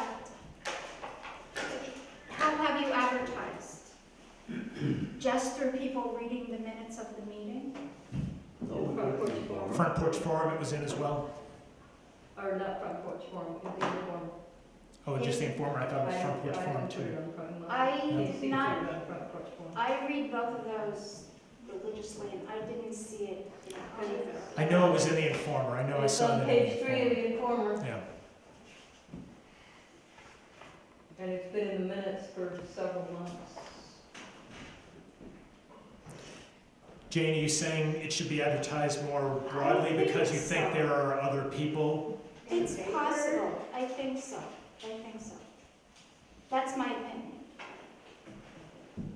It's due diligence. We You don't- don't want anybody well- coming back on you because putting Yes, them in the but minutes also- is not an advertisement. But also, Raina, it was put out there in January, February, March, that any of these positions, if anybody was interested in any of the positions for appointments. But that was put out there for months. On But any put out board. there, you mean you've talked about it at a meeting. It's been in the put out there. Informer. It's been in the Informer for months. But it hasn't gone beyond the town. Why would it go Nor beyond? should it. I'm just saying, I don't know, I'm just Why would it saying. go beyond? Nobody from outside of town can be on the planning. I see, I'm Yeah. curious, yeah. I personally think you have people that are committed, that want to do it, and that have been going to meetings, and then listening to the minutes and stuff, you have them, they're showing you their dedication of what they want, of what they can do for the town. And that in itself, for people showing up and doing that, says a lot about a person. I agree. Completely agree. Yes, sir? I'm curious, I'd like to go back to your statement you made about not asking the planning commission itself for their own input. Can you explain that point of view?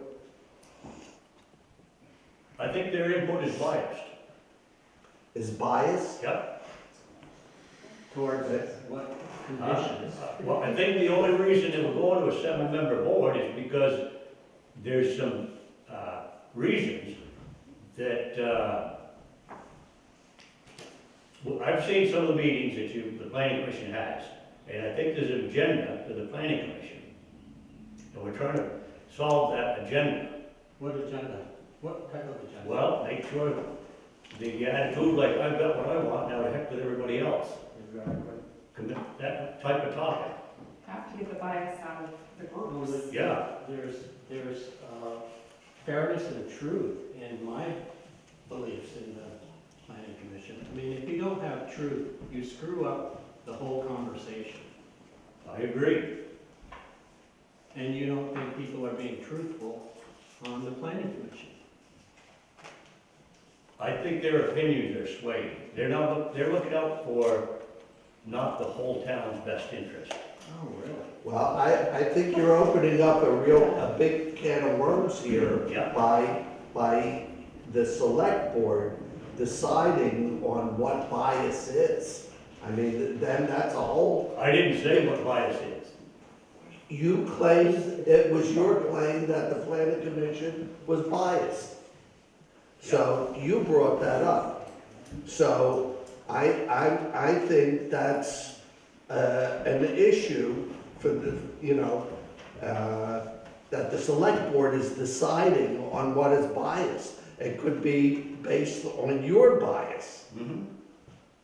Well, the flip to that would be if the planning board always wishes to have the select board take their recommendations, you're speaking of the same thing, just in the opposite, from the opposite direction. No, it's a fair situation where you review candidates. That's the question. So there are 3 candidates. Right. What more do you need to know about the 3 candidates that you don't know? I would like to know how their feeling is about agroforestry in town, how they feel about liquidation logging, how they feel about floodplain management, how they feel about a number of issues with mapping systems, how they feel about things where the price of land is going way, way up.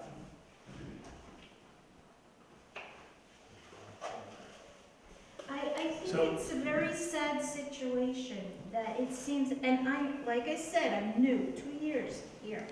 And I saw the advertisement and I wanted to be part of the community, so I saw the ad to become the recording secretary, so I did. I have been on other boards where I used to live, and they are the most, in my mind, fair-minded group. You can shake your head, Richard, I know how you feel. But okay, I'm not gonna get into an argument with you, but I'm just saying that, in my mind, it's the most well-run group of people that consider everyone. They run like a real democracy. And it's very sad for me to see that the select board has like these feelings about the planning commission. Everybody's working here to try to make the best town that we can and get the interests of everybody involved and looked at, and a real democracy. That's why I moved to Vermont. Real democracy. And this makes me very sad.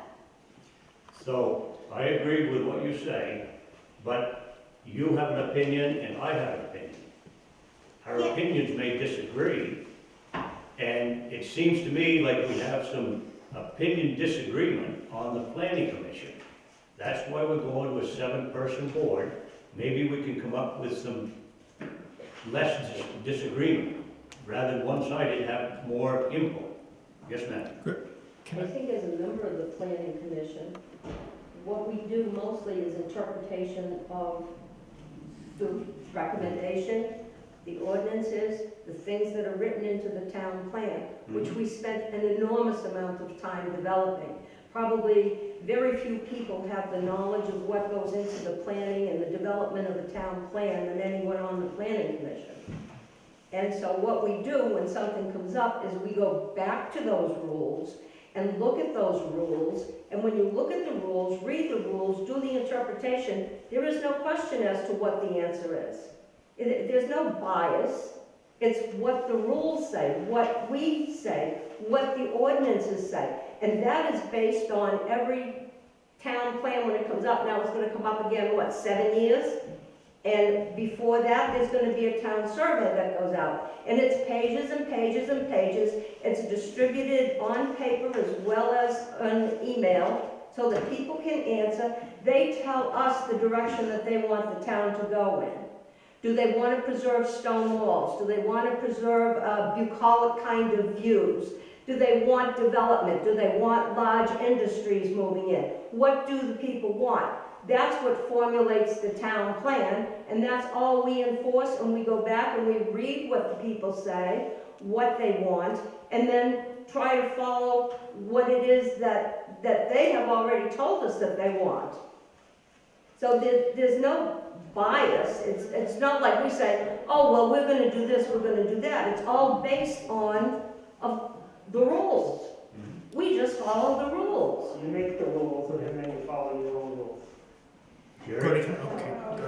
I just want to sort of state a point and ask a question at the same time.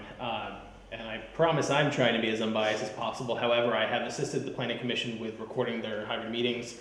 And I'm also, I guess, the de facto chair of the Reading Recreation Commission.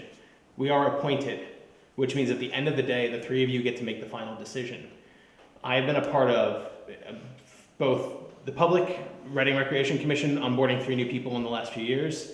And then obviously in the private sector, I've been hired, I've worked alongside people I had no say over being hired, and I've done hiring. I would assume it's very little skin off your back, it's very little time for you to think about what the ideal process for appointing committee members should be. I think it would be fair to say it should be applicable to all. I know the Recreation Commission is not necessarily doing the same level of work that the Planning Commission is. I think it should still be applied to us, and I think we've got it a little bit easier, but I'd be happy to say apply to us as well. I think the most unbiased approach would be for the 3 of you to take input from whomever you decide you want to take input from.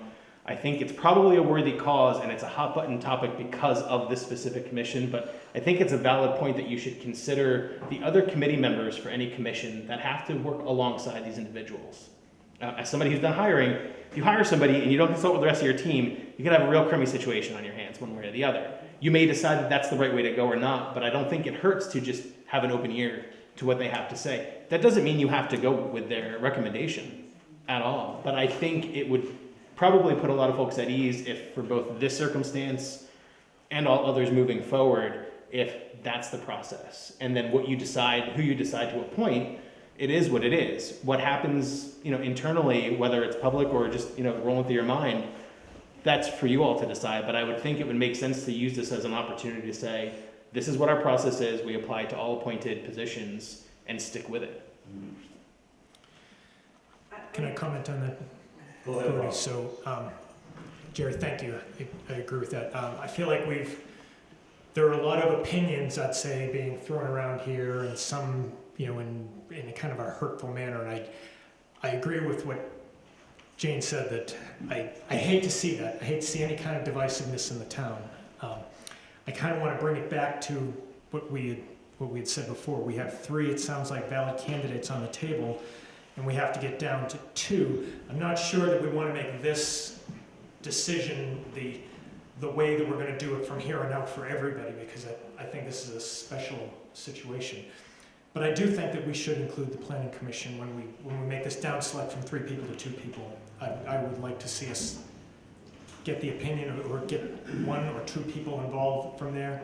I feel like it's the right thing to do. We said that to Steve last time, and I just feel like it will help to calm some of these concerns. Well, originally, that was my thought process. Okay. Which we talked about the last meeting. Yep. Let's set down maybe 3 select board members, 2 PC people. Sure.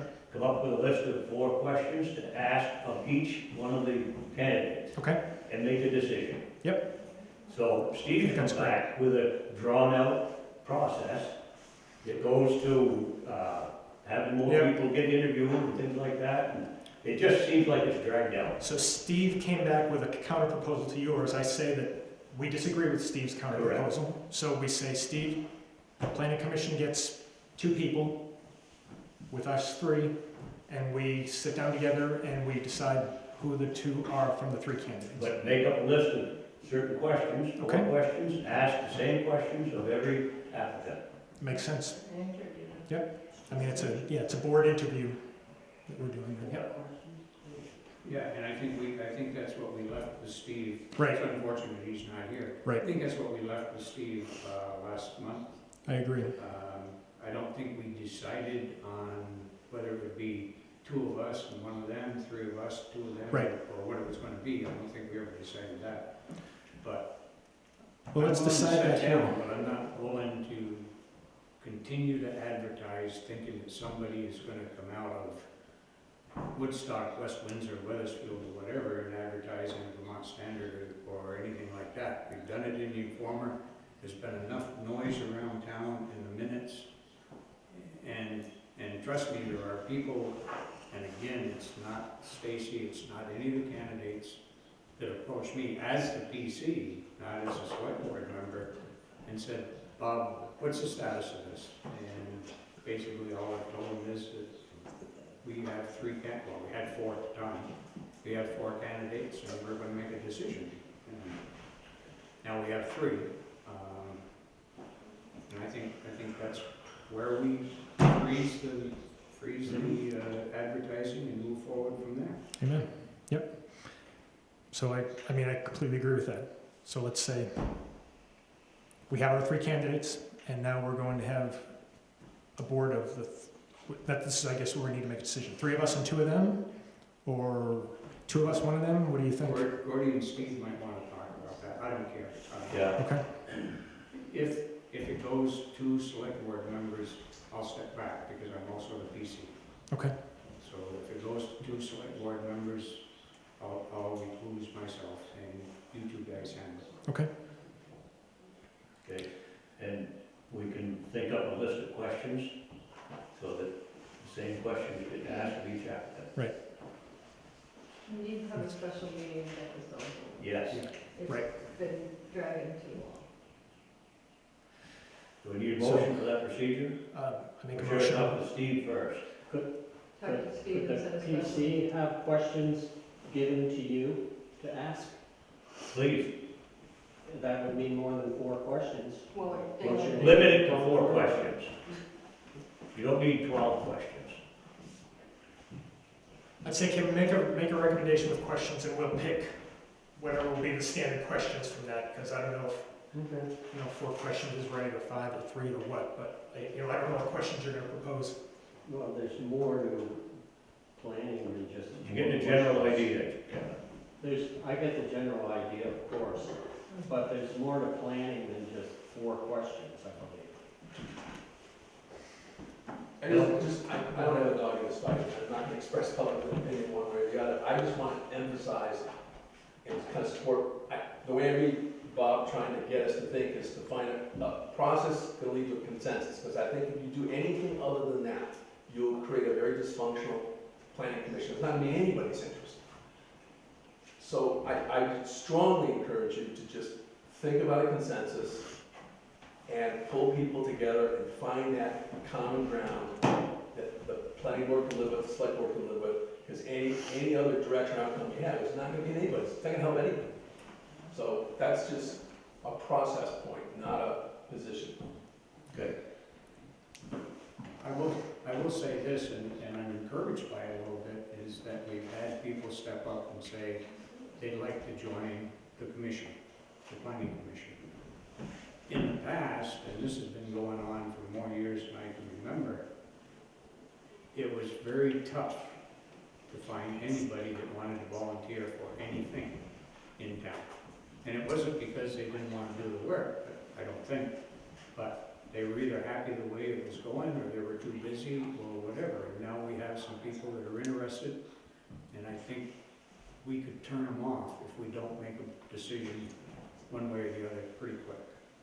You also want to turn off the people you already got doing the heavy lifting. So that's why the consensus approach here, I think, is really critical for you. And to the point of having an interview in the past, if we had a position open and somebody said, like our health officer said, I would be willing to do that, and the other health officer wanted to get done, she gave us her resume and we appointed her. Yes. We didn't advertise. We didn't advertise, we didn't interview, just someone that's interested in the process. Yes, Lisa? Well, absolutely, I can understand with what you're saying, Robert, is that you needed people to fill the positions desperately. Now you're in a situation where you're lucky enough to have 3 people that want to fill 2 positions. You have to do some sort of interview process for those 3 applicants. I don't disagree with that. Okay. I'm on board with that. I'm just saying, it didn't pass, that's the way it's. Yeah, sure, because you were desperate. Two Please, positions open. kind of like the dog officer. One applicant. Yeah, there you go, that's right. Or animal control officer. Animal control officer. It's, Right. I know, not just dogs. Pardon me? Think of all the competition you had for that job. Oh, I know, it was rough. Okay, so Gordy, summarize and get us off this. I'm gonna talk to Steve and we'll set up the process. Okay? How many questions we have? Yes. We'll get, Issue a special meeting. right, You so think we'll it get needs a, to be done in a special meeting? 'cause we'll get, I would agree with that. Yeah. we'll get a representative, or whatever you agree is the right number of representatives from planning commission. We'll also get inputs on questions from the planning commission, and then we'll have a special And meeting. we'll generate some questions. Right. And then we'll have a special meeting to down select from 3 to 2. Yep. Good, got it. Makes sense? Yep. Make a motion to, Stacy? And for clarification, because I'm not quite sure where the rift is existing here. I saw that Kevin's position was expiring and it needed to be renewed. I saw that in the Informer. I put my hand in, I called, I didn't speak to anyone other than Callista. Callista said, put your name in sooner than later. I did. I had no idea what the outcome was. I didn't have any back-channeling conversations about anything other than just, I'm not too happy with the direction of the planning commission over the past 18, 19 months that I've been joining these meetings. And it's just like the last meeting. There was an agenda that Martha set out, or not an agenda, but she had points that Martha from Marks set out of the planning commission needing to discuss. We got to item 1, immediately Kurt brought up STRs. nowhere was STRs on the agenda. So the discussion about STRs, the discussion about affordable housing, point 2 was brought into light about multi-family dwellings. As soon as multi-family dwellings was brought up, there was questions about, oh no, that wouldn't be good. Kathy brought that up. So Raina said in a previous meeting that she had 50 acres and she just needed an investor to build multifamily housing. Well, if you go back to what Kathy said, Kathy wouldn't agree with that. So we're asking Mark and the state to sort of direct us on how to solve our affordable housing, but yet every time, every member comes back to STRs robbing us of affordable housing, which is not true in our town. And no one was willing to have affordable housing units brought into their neighborhood, their specific neighborhood. I don't know where we're going to do it if we're not going to do it in all the neighborhoods. So putting my name in, to be considered was nothing other than adding another opinion, another voice to a 5-member board. Instead of, if Kevin wouldn't have been renewed and I was appointed, whatever it may be, well, it ended up going forward with a 7-member board, which will now add 2 more voices to the outcome of all of these decisions that are made. Because it wasn't even up for discussion. When Stacy put his name in for Kevin's seat, there was no interview process. 3 people, I believe, or 4 people were interested, and we were at the meeting, and it was just like, Kevin's appointed, it's done. There was no interview process, there was nothing. It was just like, oh, it's done. We were like, there's no consideration for anybody else. I think it was a which I found odd. Yeah, it was a renewal. It wasn't open. Okay, we will, I'll get with Steve and we'll have some information possibly for next meeting. Special meeting. Special meeting, yeah. Highways. He's on Zoom. Am I on? Yep, I'm on. Hi, Glenn. Right, nothing really new, just business as usual. We got the Western Star back, and that's a major improvement with that transmission in it. But other than that, everything's going the way it should be. Got a couple holes in the road, up Tyson Road, going up by the cemetery. I think there was a contractor that 3 holes, yeah. Yep, we got bags of cold patch there. We just gotta put them inside there, warm them up there, but it rained all last week, so we couldn't put them down last week there, but we'll get them down this week anyway. Okay, good. If you don't take care of them quick, they'll unravel even further. Oh, yeah. Yeah. Yep. I've got to get with you, Glenn, on the Better Roads grant. We've got a grant that we've got to have done by September 30th. Is that the one for Tattle Street and Grasshopper? No, it's I think it's the one for Kittredge pasture and whatever we tied into that one. Oh, yeah. I called Jarvis the other day and I let him know we had to have that one done here pretty quick. And he said, okay, but it was fine. Okay, you're going to follow up on that, right? Yep. I told him it had to be done by July 1st. And he said that's what. It doesn't. It's September 30th. Well, that's all right. I'm just going to keep telling him July 1st. That way you'll get it done. You may make it by September 30th. The other thing is too, I want to talk to you about the new MRGP requirements that are coming out and how you update your inventories, and I'll come up with a garage and we'll get together. Okay. Okay. Yep. Highway, or request actually. Go ahead. For many years, we've been requesting, starting with Bob Taylor when he was road foreman, Bob. Glenn, we've talked to Glenn personally, we've talked to Mark personally. 3 years ago, at one of the first Zoom meetings that the select board had, I brought it up at a Zoom meeting and was assured that if I had mentioned it to the foreman, it would be taken care of. There needs to be a sign, no outlet or not a through road sign or something at the bottom of Agony Hill, because the vehicles, the trucks, the delivery trucks that are GPS over Agony Hill to Malagash to South Reading is ridiculous. It's ridiculous, all right? And no disrespect, Robert, I don't even think you remember when that was a through road. Unfortunately, I do.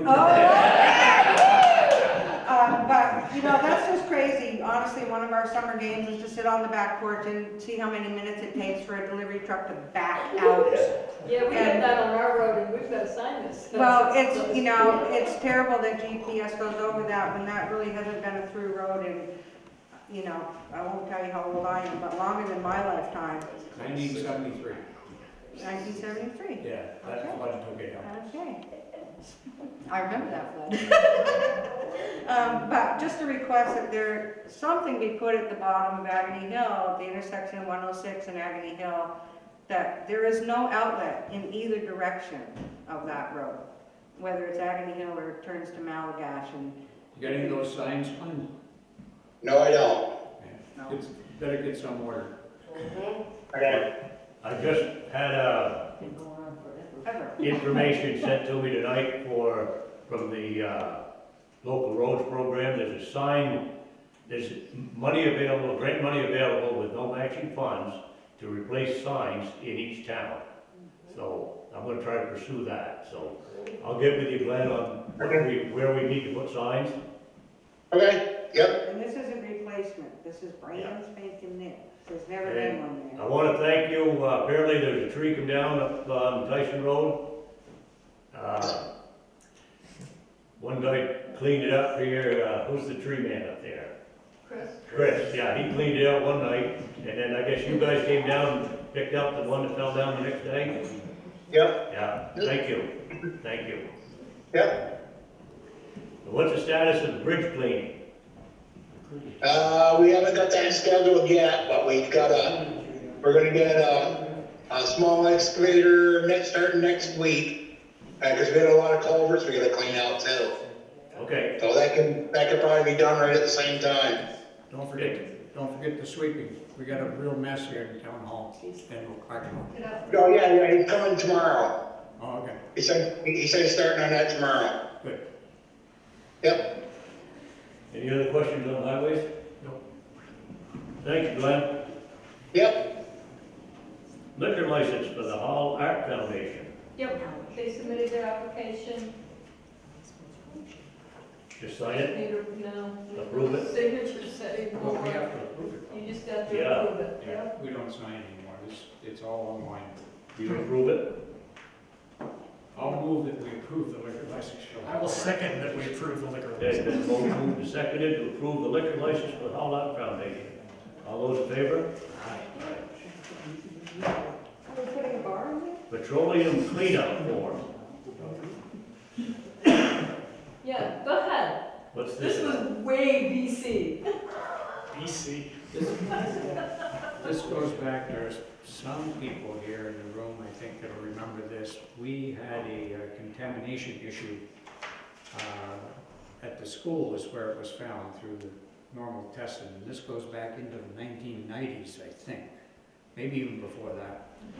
And it turned out to be an additive that was put in gasoline, and I was involved because I got asked where were there gas tanks in the town of Reading. And there was 4 gas stations, and you could stand at any one of the 4 of them and see the other 3 right up and down the village here. So that led to the question, well, when did they go out of business? And it turned out that this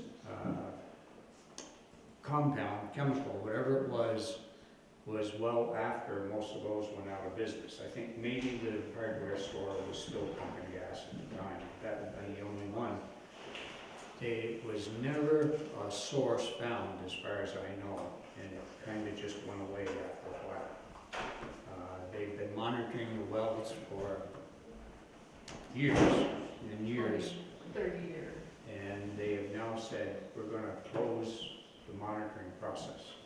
So that's basically where we're at, but I can't see anybody here that would know, unless it's Here you go. Well, one of the theories is that something went on the cornfields and caused Same some chemical, same chemical? Well, I am not sure. Yeah. Anyway, they never found the source of the contamination, and they monitored a bunch of wells here for years and years and years. They've written us a letter saying that they're about to close that out, and there's certain costs involved in order to do that, which we pay, and then they will reimburse us. You know, if we sign this form, we're signing off that the state will directly pay Stone Environmental that's doing it. Okay. So there's no cost to the town? There's no cost to the town. We just- Stone Environmental has been the one that's doing the testing? Yes, because we Over also the have, years? we also have a letter from them that, to get permission in writing to come onto the property and look at the well. They know which ones, they sent a list, there's 8 or 10 maybe right here, there weren't that many, where they've been, when they last checked these, no idea, but they are now removing whatever they had on these wells, and so. They send these records to the state? I'm guessing it's all Yeah. through the state Okay. that's doing this. It's a state of Vermont Department of Environmental Conservation, and there is money in this petroleum cleanup fund to finally be done with it.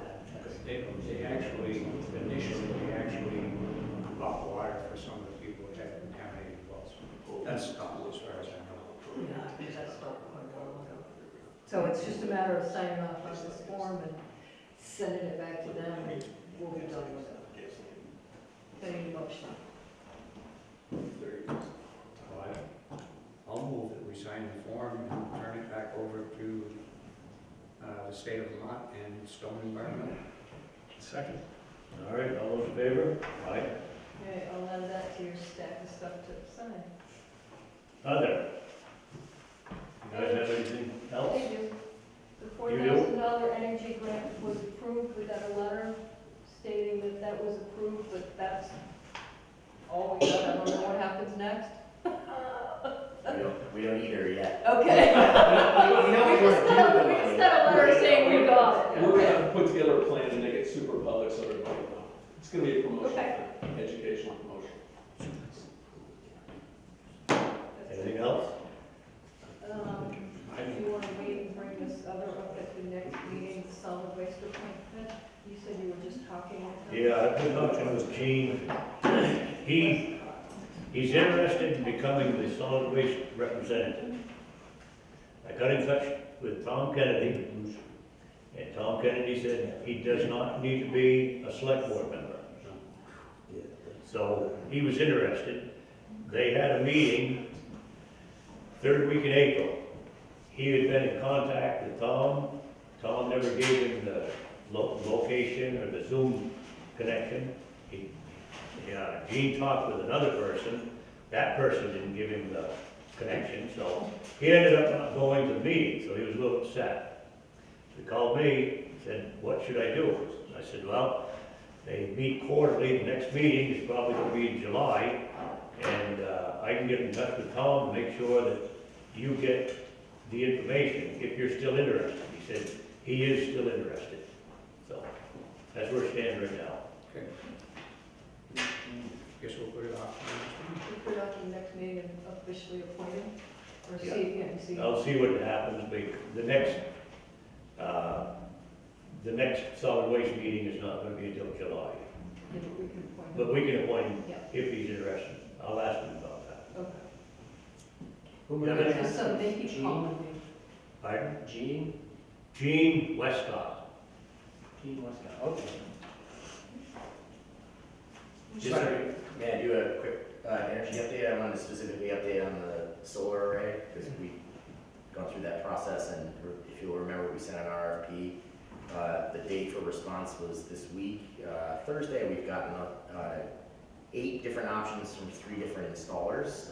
So the Energy Committee is trying to make sure we can do an apples-to-apples comparison across all those and compare it to the economics of the pro forma that we showed you in December when there was enthusiasm for proceeding with getting bids. I would say I'm glad we had a competitive process, because there's a good range just looking at it right now. And I think we'll have some that look competitive with the growth ratio. So my hope is that we would be able to discuss, we will send to you in advance of the next meeting all the information to sort of substantiate whatever recommendation we would have and lay out all the economics and be able to talk it through at the next meeting if that's possible. I'm not actually sure what the process is to get on the agenda for select board. If that's appropriate, I'll do it. If not, I'll follow whatever you tell me. But yeah. So I have a question about the location of those. Yeah. Since we have two different properties there, I know the town owns both properties, isn't that row of trees a property line? So it's not. pretty close. It's on the southern side, on the community garden side of that row of red pines. So do we have a setback, 25-foot setback limit for that? I have to look what it is up there. It may be 25 feet, I'm not sure. I'd have to look. Because Dennis asked me, he said, what about cutting those trees at the property line? I said, well, I don't know if that's possible or not, but I would think that if the trees are in the way, I mean, if the trees need to stay for the boundary, we're still gonna be obligated for the 25-foot setback. Yeah, but the trees are behind the solar panels. Yeah, right. So Trees- yeah, trees are on the north two side of things the are solar kind of panel. right. There's one is, if you're gonna have a ground mount array that's bigger than X, some of our proposals are smaller than X, some are bigger than X, it's the amount of array. You have to have a 25-foot setback from the property line mandated by the state, if they go over a certain size limit. Some of our proposals would go over that size limit. The proposer of one of our bigger arrays looked into that question and thought that the property line is not actually where the fence line is, it's further north of that. Okay. And so there was not a setback issue on that border. And then the other border is with Mackers Talc, and that's at the east end of that property, down past the plowed field. And we, even with the length of the array that would be the bigger one, we're not gonna be anywhere near the 25 feet. Is there any advantage to your process if the trees are not there? So yeah, having the trees so that they're not at risk of branches, you know, sort of coming down on the array is a not a bad thing. So I don't think it's required. And we plan to go and stake this out in the next couple of days, the different arrays, so we can take pictures of them and really understand it. But it wouldn't be terrible. But it does not block the solar, irradiation of the arrays because all those trees are to the north. So they would never shade the array that way. Yeah, I walked the site with Denny not once but twice, and I'm not sure I'm doing an adequate job at this stage of communicating some of the details in a way that makes sense to him. I think he's jumping kind of a little, he's putting the cart a little ahead of the horse here. We want to let's first make sure the numbers make sense to us and the select board. And yes, the actual location matters, you know, the tree branches falling, that kind of stuff. But it's going to have very minimal impact on his plowable area.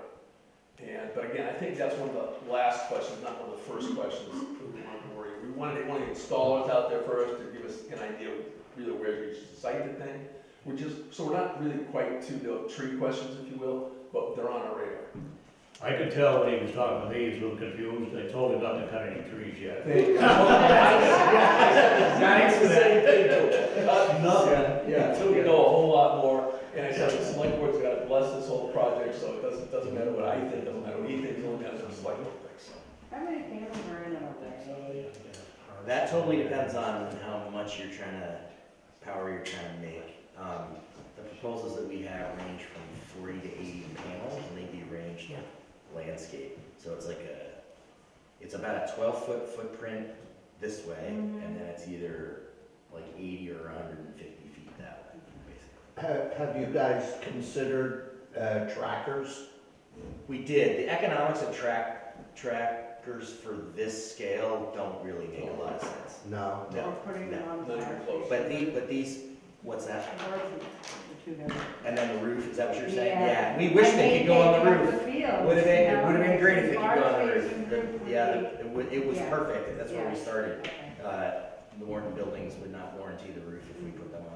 So Our first choice was the roof and firehouse. Yeah. And then Chief was all gung ho because he was going to get free juice on the deal. But actually, he still gets free juice out of the deal because it'll all run through that meter and then to the rest. passing on. We've heard that. It's not free. Okay. Exactly, it's not free. Any others to come up before the meeting tonight? I know.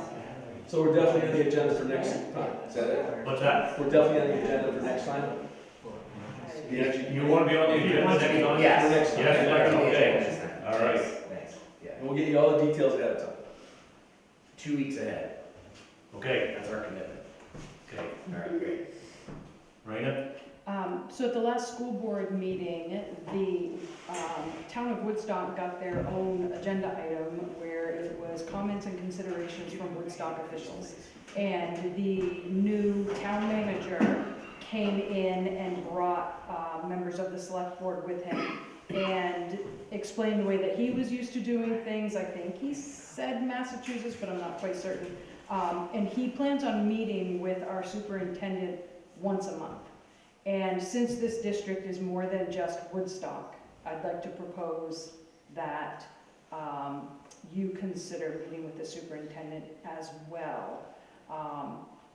We've had difficulty in the past working with Woodstock since the merger, when the school wasn't viewed as theirs anymore.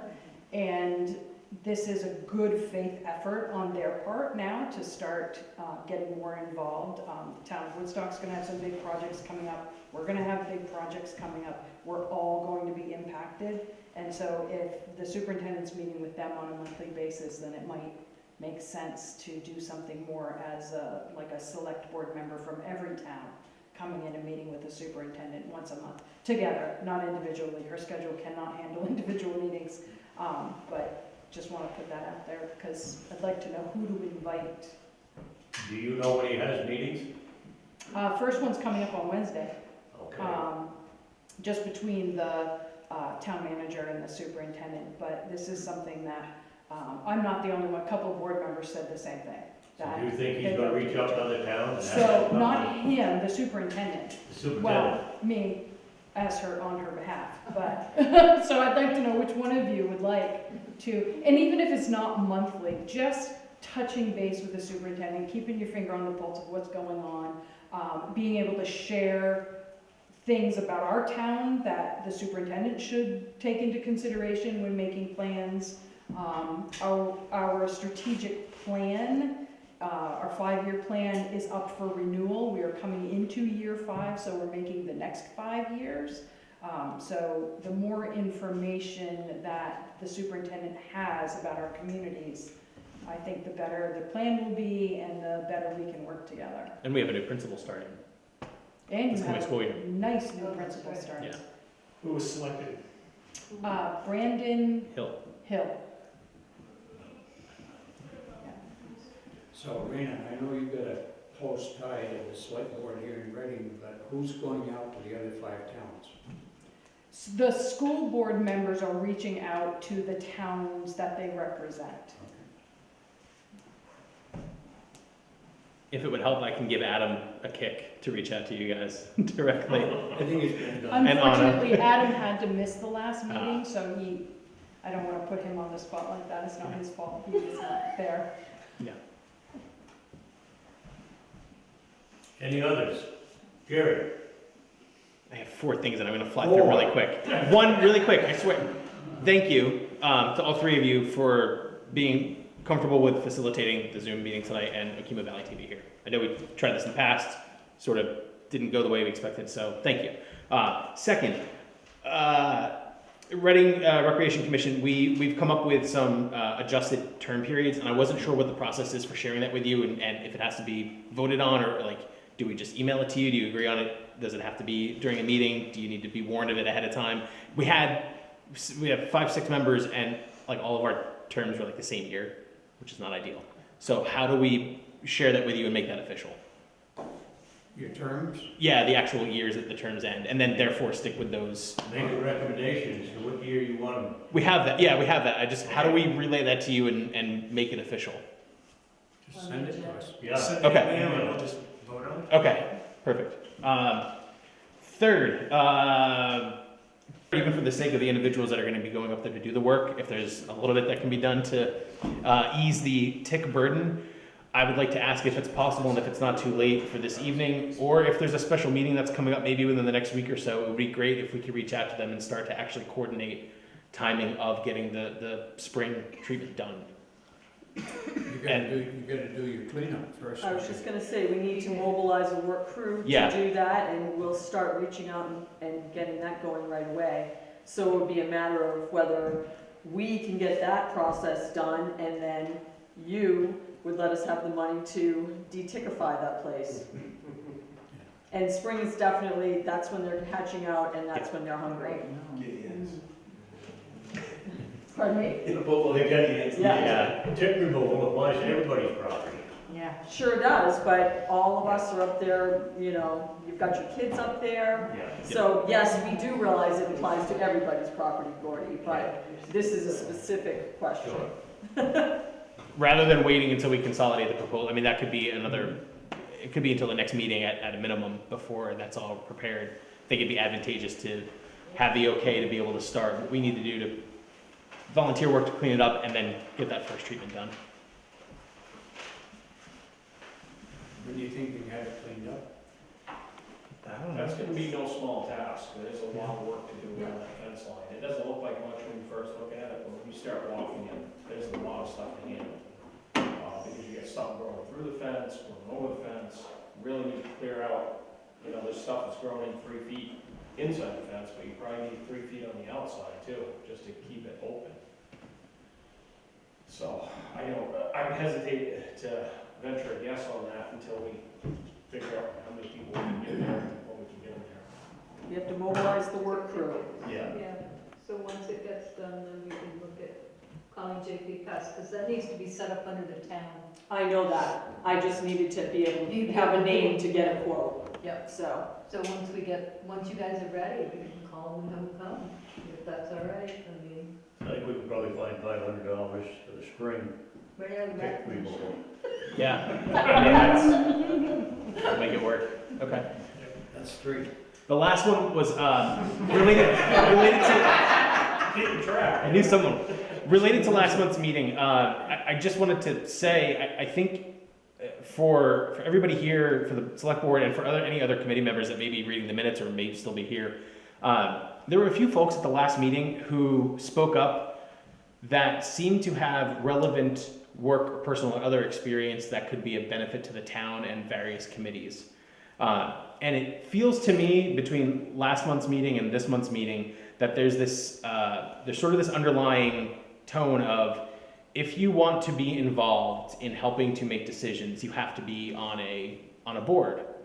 I hope that's not the case, and for everybody, I think it's important to encourage people, like, yeah, if you've got experience doing town planning for another town and you don't want to commit to one of our committees, you know, I think it'd be helpful for the committees to reach out to them and for them to feel enabled to volunteer their time or their thoughts, even if it's like an email. It was more last month's meeting, I left it feeling like we had those couple of individuals seated kind of in that direction that didn't seem like they wanted to commit to joining a committee, but had valuable things they could share. And it felt like it was left off of, well, it's all or none. And I hope that that's not the case, and I think it's on all of us to help encourage that involvement. I thought that we were pretty clear with both the Rec Commission and the Green Up, or the Green Space Committee, that you can call in resources. Oh, yeah. Anybody, any place, anyone you want. It's basically the commission or committee members that are appointed to make decisions. Absolutely. That's basically all it is. Yeah, I'm trying to be unbiased. Yeah, for Rec Commission, we get it. I mean, obviously Avery is not on the commission and did us a huge favor.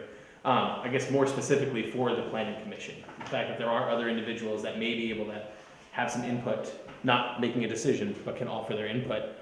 I would encourage the Planning Commission to lean on them, and I'd also encourage those individuals to reach out to the committee members. Well, Kurt Boyd is a perfect example of that. He came to meetings, he was living in Montana at the time, and coming here for his vacation summers, some period of time. I don't see any commission members. Oh, Kevin's here. Kevin can speak to this, that he came to a lot of meetings and right here in this room and had some input. Am I correct, Kevin? Yeah, well, he had he had observations, particularly on building construction. Yeah, and so, you know, his Yeah. experience did help him some, so. That's awesome, yeah. There's no problem with that. And I can personally attest to the public comments and all of the committees that I've been a part of. You know, you can speak, you can add your advice, your perspective, and now that they've restructured it with the planning commission to where Upfront. they're allowing you to speak instead of keeping it for the last 5 minutes, it's a great change. Awesome. That's all. Any other? Thank you all for coming. Very enlightening. Motion to adjourn. That was Thank you.